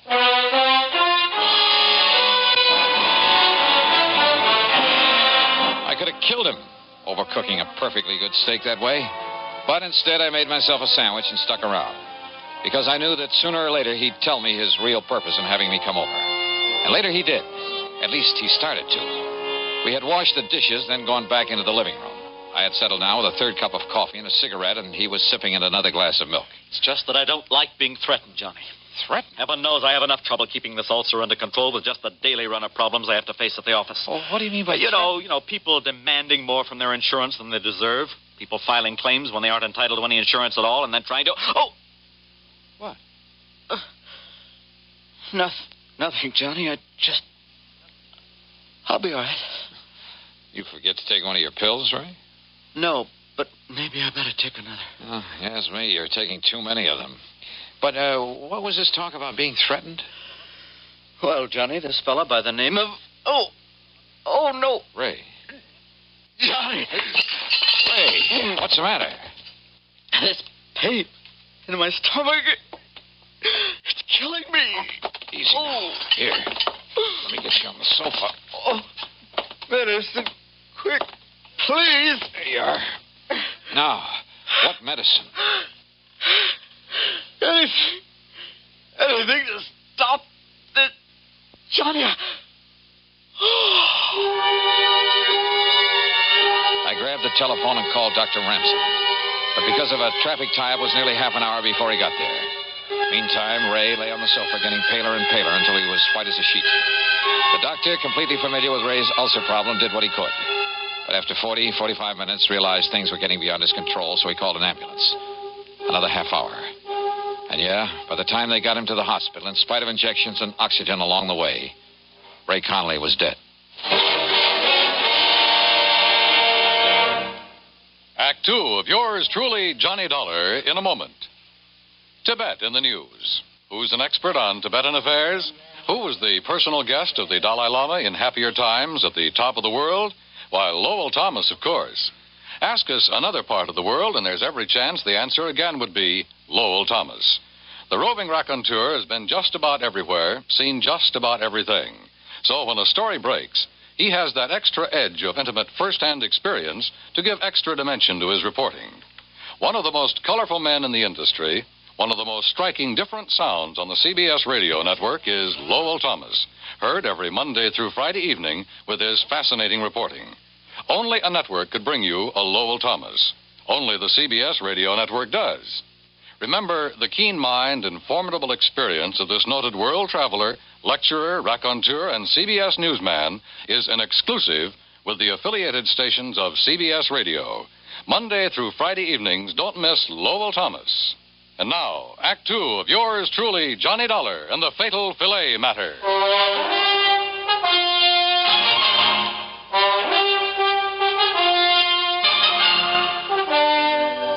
Yes, Mr. Dollar, I knew that Connolly's ulcer condition was serious. I've been treating him for a couple of years, but I certainly never believed this could happen. What it means is that he bled to death. Is that it, Doctor? Yes, internal hemorrhage. But of such intensity, I don't understand it. And yet, well, let's face it, Dollar, this sort of thing has happened before. Has happened before? Yes. Doctor, you may be right about that. Well, of course I am. But not in the way you think. I went back to Ray's apartment, let myself in with a key I'd filched out of his pocket, then went over every inch of the place. And I came up with nothing. Nothing, that is, until I went into the kitchen. There I saw for the second time the bag of groceries that his wife had had delivered from Baines Market, from which Ray had taken only one thing, so far as I knew. The steak he'd eaten that night. Yeah, and he had eaten every bit of it. I dumped them out on the table, made a list of them. Then I noticed something else on the table. It was a cheap gold-plated cufflink with the initials XD on it. Early the next morning, I talked with Morris Bain, proprietor of the food market.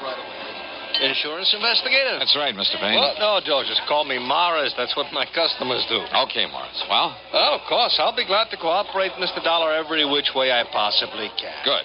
Now, all I want to know... The second shelf on the left, Julius, right over the salad dressing.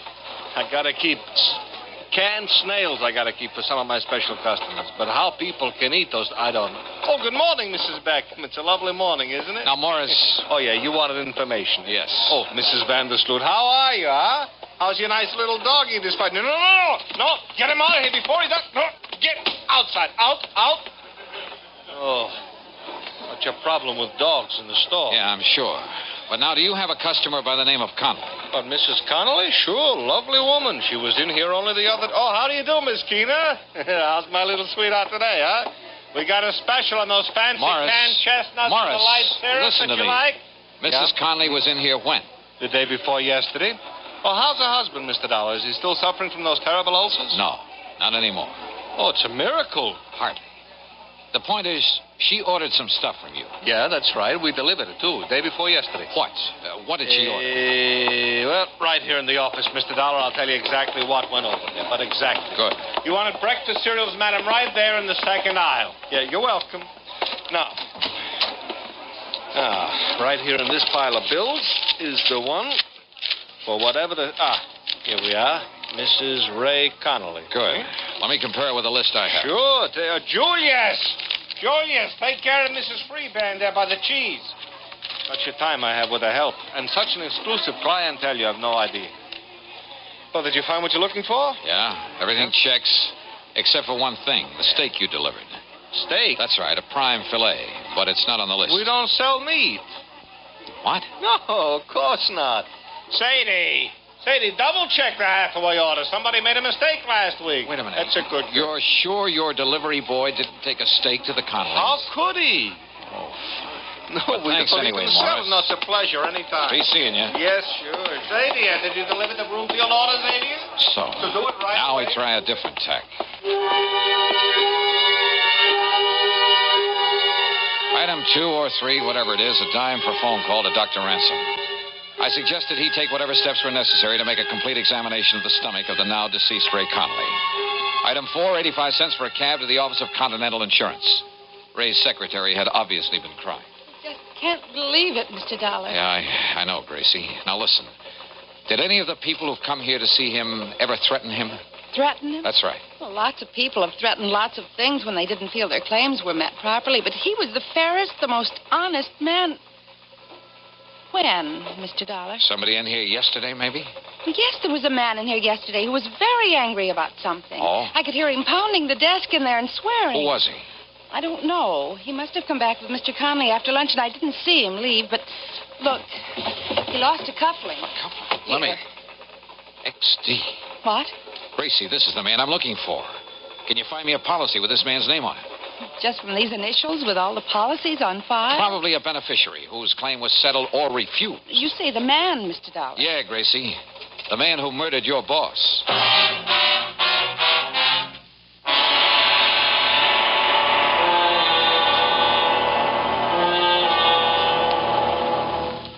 Act 3 of yours truly, Johnny Dollar, in a moment. Be sociable, look smart, keep up to date with Pepsi, drink light, refreshing Pepsi, stay young and fair and debonair, be sociable, have a Pepsi. When friends drop in, let your hospitality show you're sociable in the modern manner. Pepsi, you know, is the favorite of the smart and young at heart. Be sociable, look smart, keep up to date with Pepsi, drink light, refreshing Pepsi, stay young and fair and debonair, be sociable, have a Pepsi. Have you tried a Pepsi lately? And now, Act 3 of yours truly, Johnny Dollar. Expense account item 5, another dime for another call to Dr. Ransom.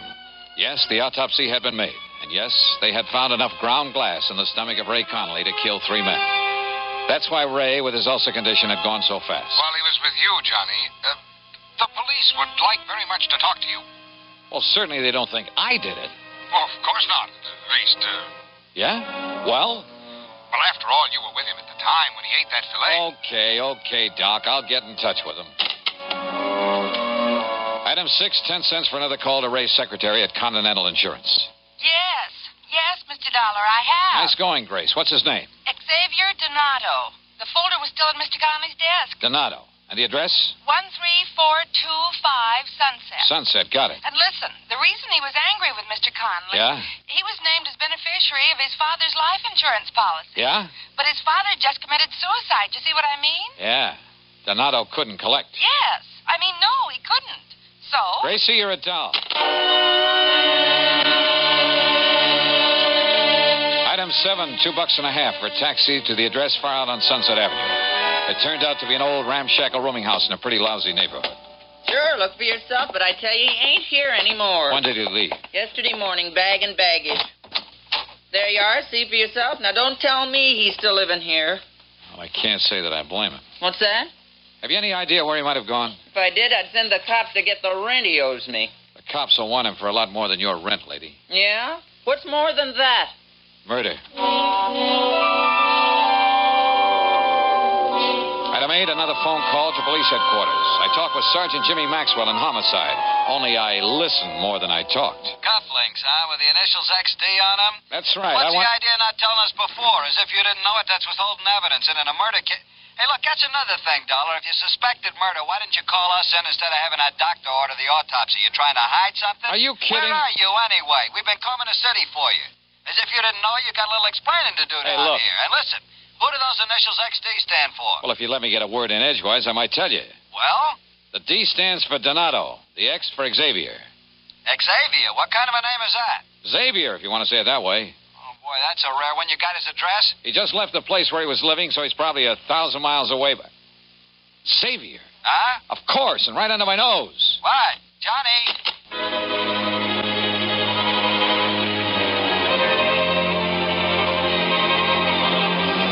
Maybe I should have told him more, everything I knew.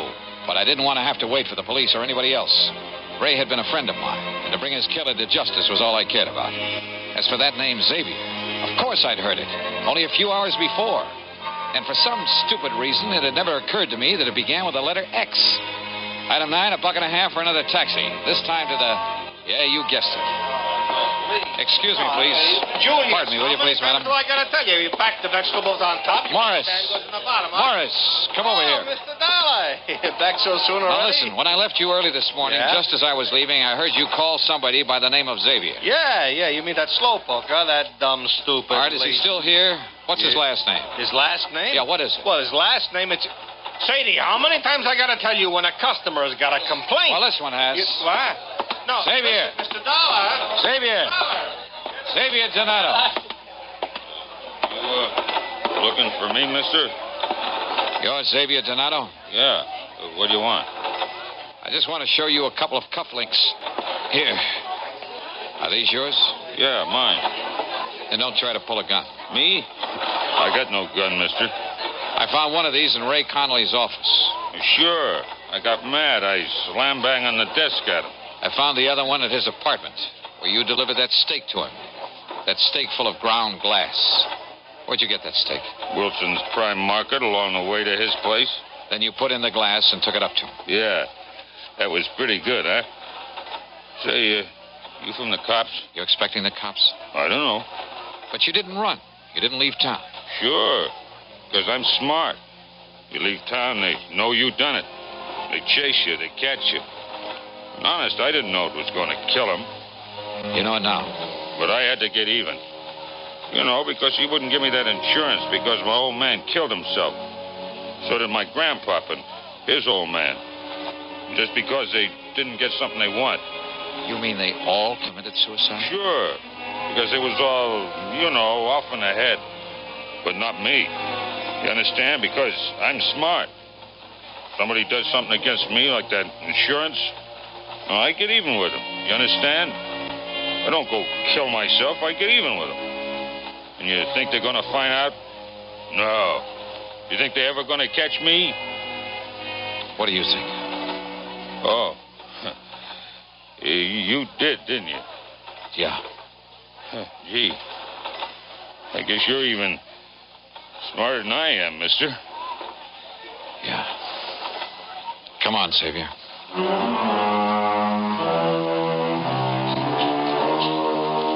Prison? I doubt it. Not with a family history like that. But there are institutions for his kind. I'm sure he'll spend the rest of his life in one of them. And maybe, by studying his case, the doctors, the psychologists can learn more about helping such people before they go off the deep end. Expense account? Forget it. Ray Conley was my friend. Yours truly, Johnny Dollar.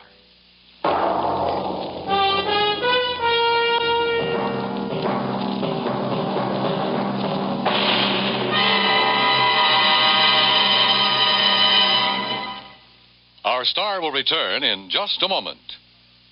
A good college education has a lot to do with your future. Whether you're a student, a parent, a college alumnus, a prospective employer, or just an average citizen, you have a stake in the future health of our colleges. The future security and well-being of our nation depends on them. Now is the time to help by contributing to the college of your choice. Just as our elementary and high schools have become overcrowded, so now our colleges are threatened by the increased school population. Funds must be forthcoming now to expand college facilities and hire more professors. Otherwise, our colleges will be unable to handle the millions of future students seeking entrance. If we're to improve our standard of living and maintain our free way of life, we must have greater college facilities and have them now. For more information, write for a free explanatory booklet to Higher Education, Box 36, Times Square Station, New York, 36. Now, here is our star to tell you about next week's story. Next week, a pair of twins. And believe me, they bring me a double dose of trouble. Join us, won't you? Yours truly, Johnny Dollar.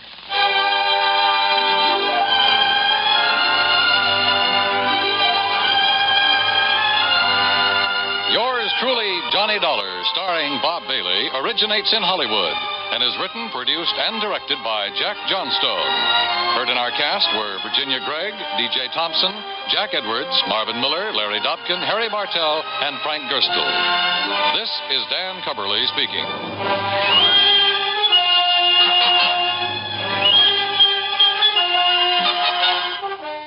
65 years ago, May 10th, 1959, yours truly, Johnny Dollar, here on Classic Radio Theater with Wyatt Cox. Up next, we'll check in with Claudia.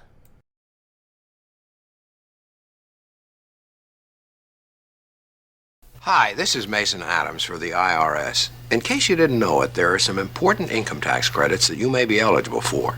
There's the Earned Income Credit, Child and Dependent Care Credit, Credit for the Elderly, Political Contributions Credit, Residential Energy Credit, and what's more, you don't even have to itemize to claim these credits.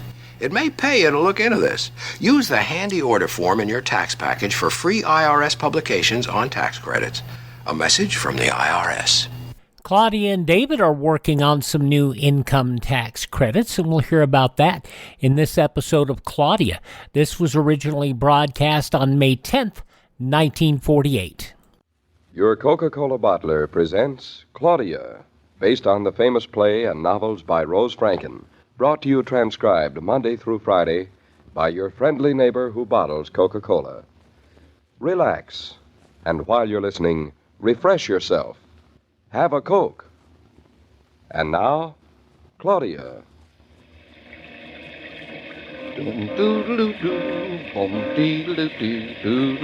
David, what time is it? Goodness, isn't it pouring rain? It's exactly 3 minutes after 8 a.m. Eastern Daylight Saving Time, and it certainly is pouring rain. We've made the New York train. I never thought we would. No, we made it with 7 minutes to spare. Now we can sit in our car and relax. David, are you sure we ought to live in New York all week? I mean, isn't it awfully expensive? I mean, even though we are living at Julian Hartley's. Listen, you country mouse. It won't cost us a penny more than here. Unless you start buying bargains. I promise I'm not going to spend 1 penny. Good. I'm not even going to look in a shop window. Good. No matter how many bargains. Good. I'll believe it when I see it. Look at that rain. You don't believe me? About bargains? No. Hear the rain? You know, I thought it was April showers and May flowers, not the other way around. This is no shower. It's a junior grade flood. 2 more days up here, and I'd start building an ark. It's been raining ever since Saturday. Oh, it slowed down for 10 minutes yesterday. Yes. Remember? 10 whole minutes. That only made it seem worse. David, why does the country seem so much worse in the rain than the city does? Oh, you can see it so much better.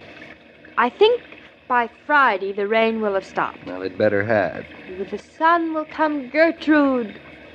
I wonder what kind of a maid she'll be. Well, Gertrude being the plumber's sister-in-law, I wouldn't know.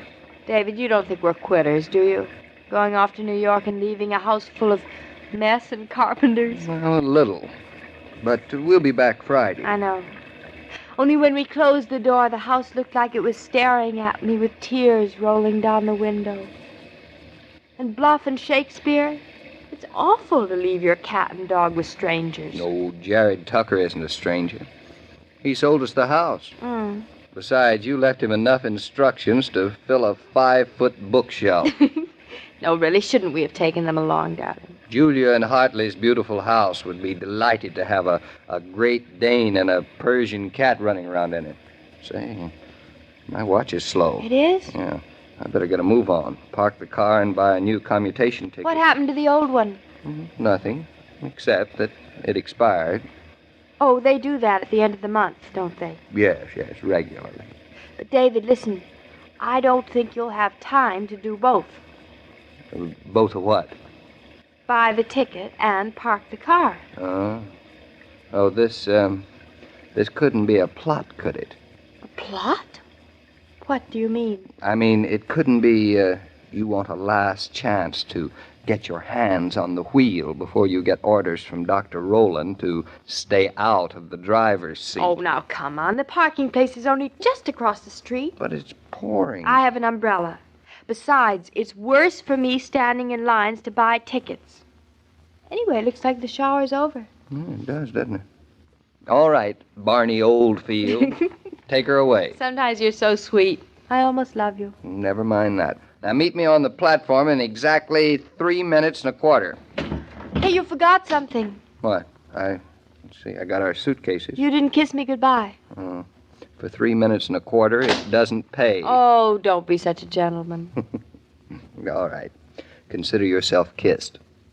Now, I don't want to miss our train. I've got a client coming at 10. I'll consider it.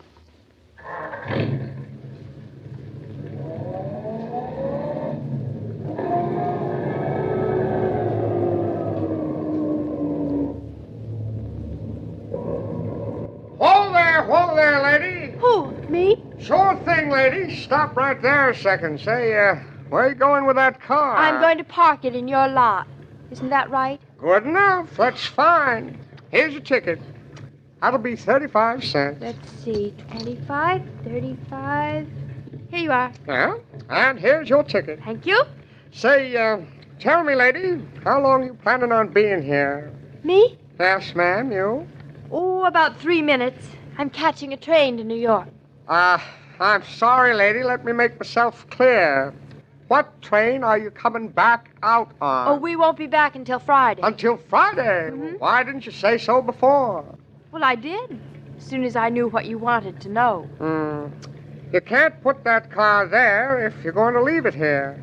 I can't. Why, lady, you'll be blocking traffic if you leave it there for a week. Well, where should I put it then? There'll be all kinds of people who won't be able to get out with their cars. I see what you mean. Well, just tell me where to put it, and I'll be glad to put it there. And if people can't get out with their cars, you know what's going to happen at home?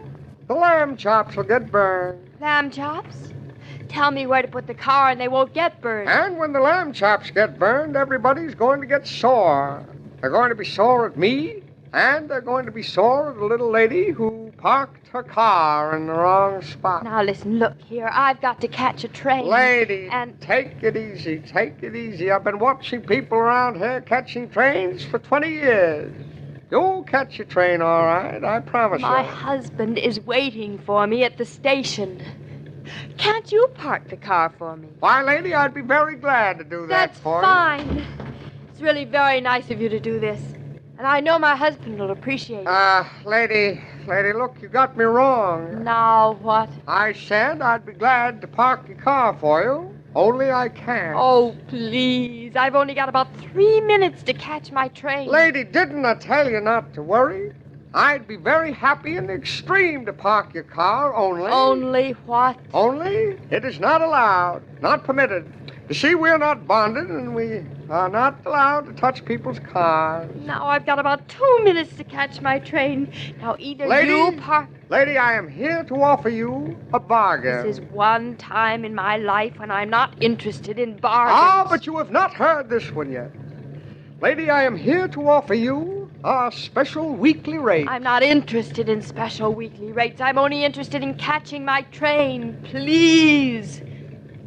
Say, how much is that special weekly rate? Now, first, here is your 35 cents back.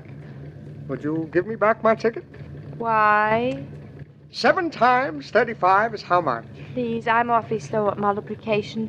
Where can I leave this car? I told you not to worry, lady. You will not miss the train. Oh, look at all the people in back of me. I'm stopping traffic. 7 times 35 is $2.45. Now, remember that. $2.45. What of it? What of it, she asks. Now, I am going to make you a special rate of $2. Flat. $2. How do you care for that? Please, where can I park my car and I'll go away and never bother you again, I promise. A saving to you, madam, a net saving of 45 cents. Do you realize in these inflationary times what it means? A savings of 45 cents? I'm not interested in inflation or in anything except parking my car. And my husband is waiting. Okay, lady, okay. Let it never be said that Lewis used unfair means on anyone.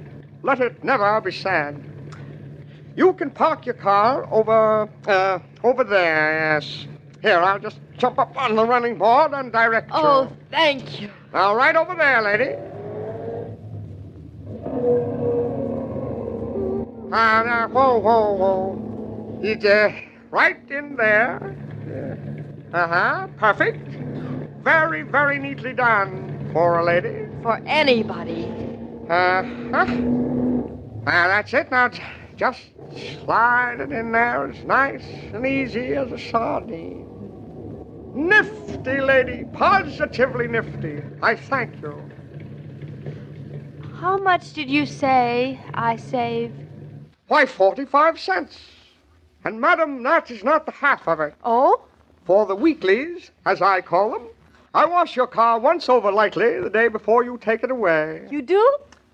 How lightly? Well, usually I charge at least, if you'll pardon the expression, another 6 bits for a job like that. I don't know why I'm listening to all this, because I have to catch a train.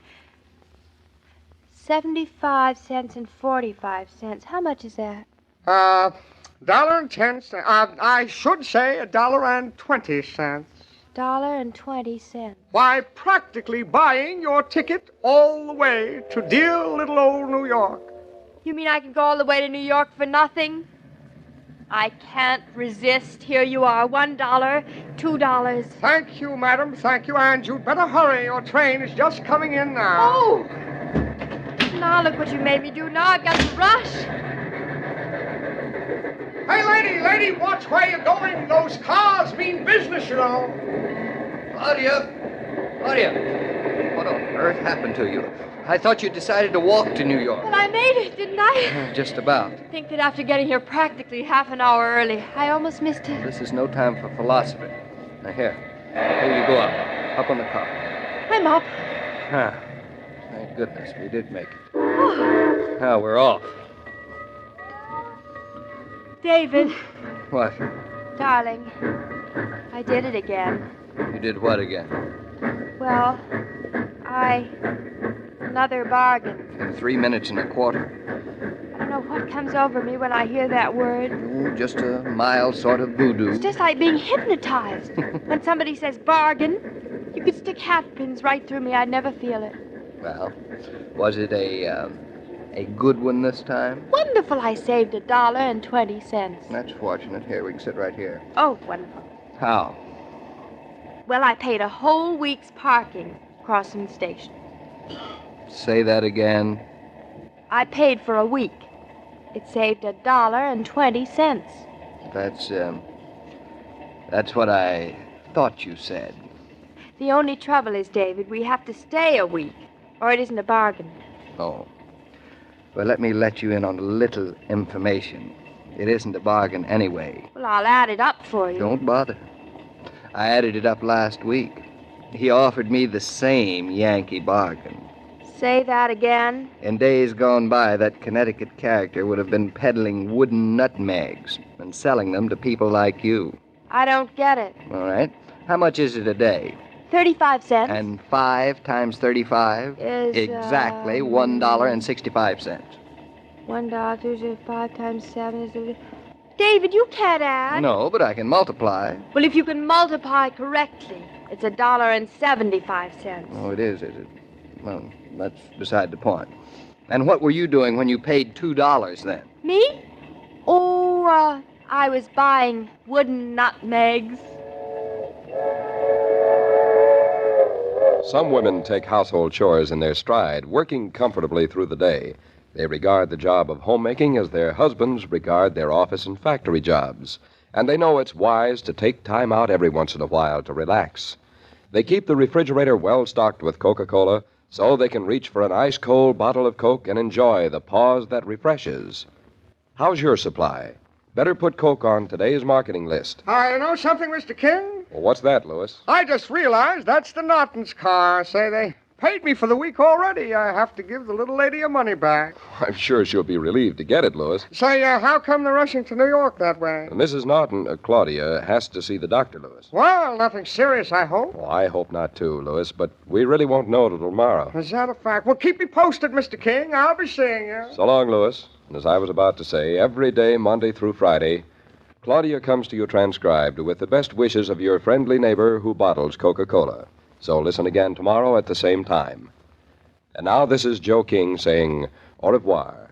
And remember, whoever you are, whatever you do, wherever you may be, when you think of refreshment, think of Coca-Cola. For Coca-Cola makes any pause the pause that refreshes. And ice-cold Coca-Cola is everywhere.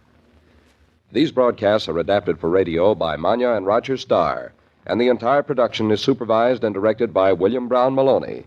And now here's a word from your friendly neighbor who bottles Coca-Cola. Drink Dr. Pepper. The Claudia program, 76 years ago, May 10th, 1948, here on Classic Radio Theater with Wyatt Cox. Tomorrow we'll have drama with the episode of Suspense about the visitor, the CBS Radio Workshop program, The Enormous Radio, Lights Out and Murder in the Script Department, an episode of Freedom USA starring Tyrone Power as a senator, and another episode of Claudia. Thanks for making us a part of your day here on Classic Radio Theater. I'm Wyatt Cox.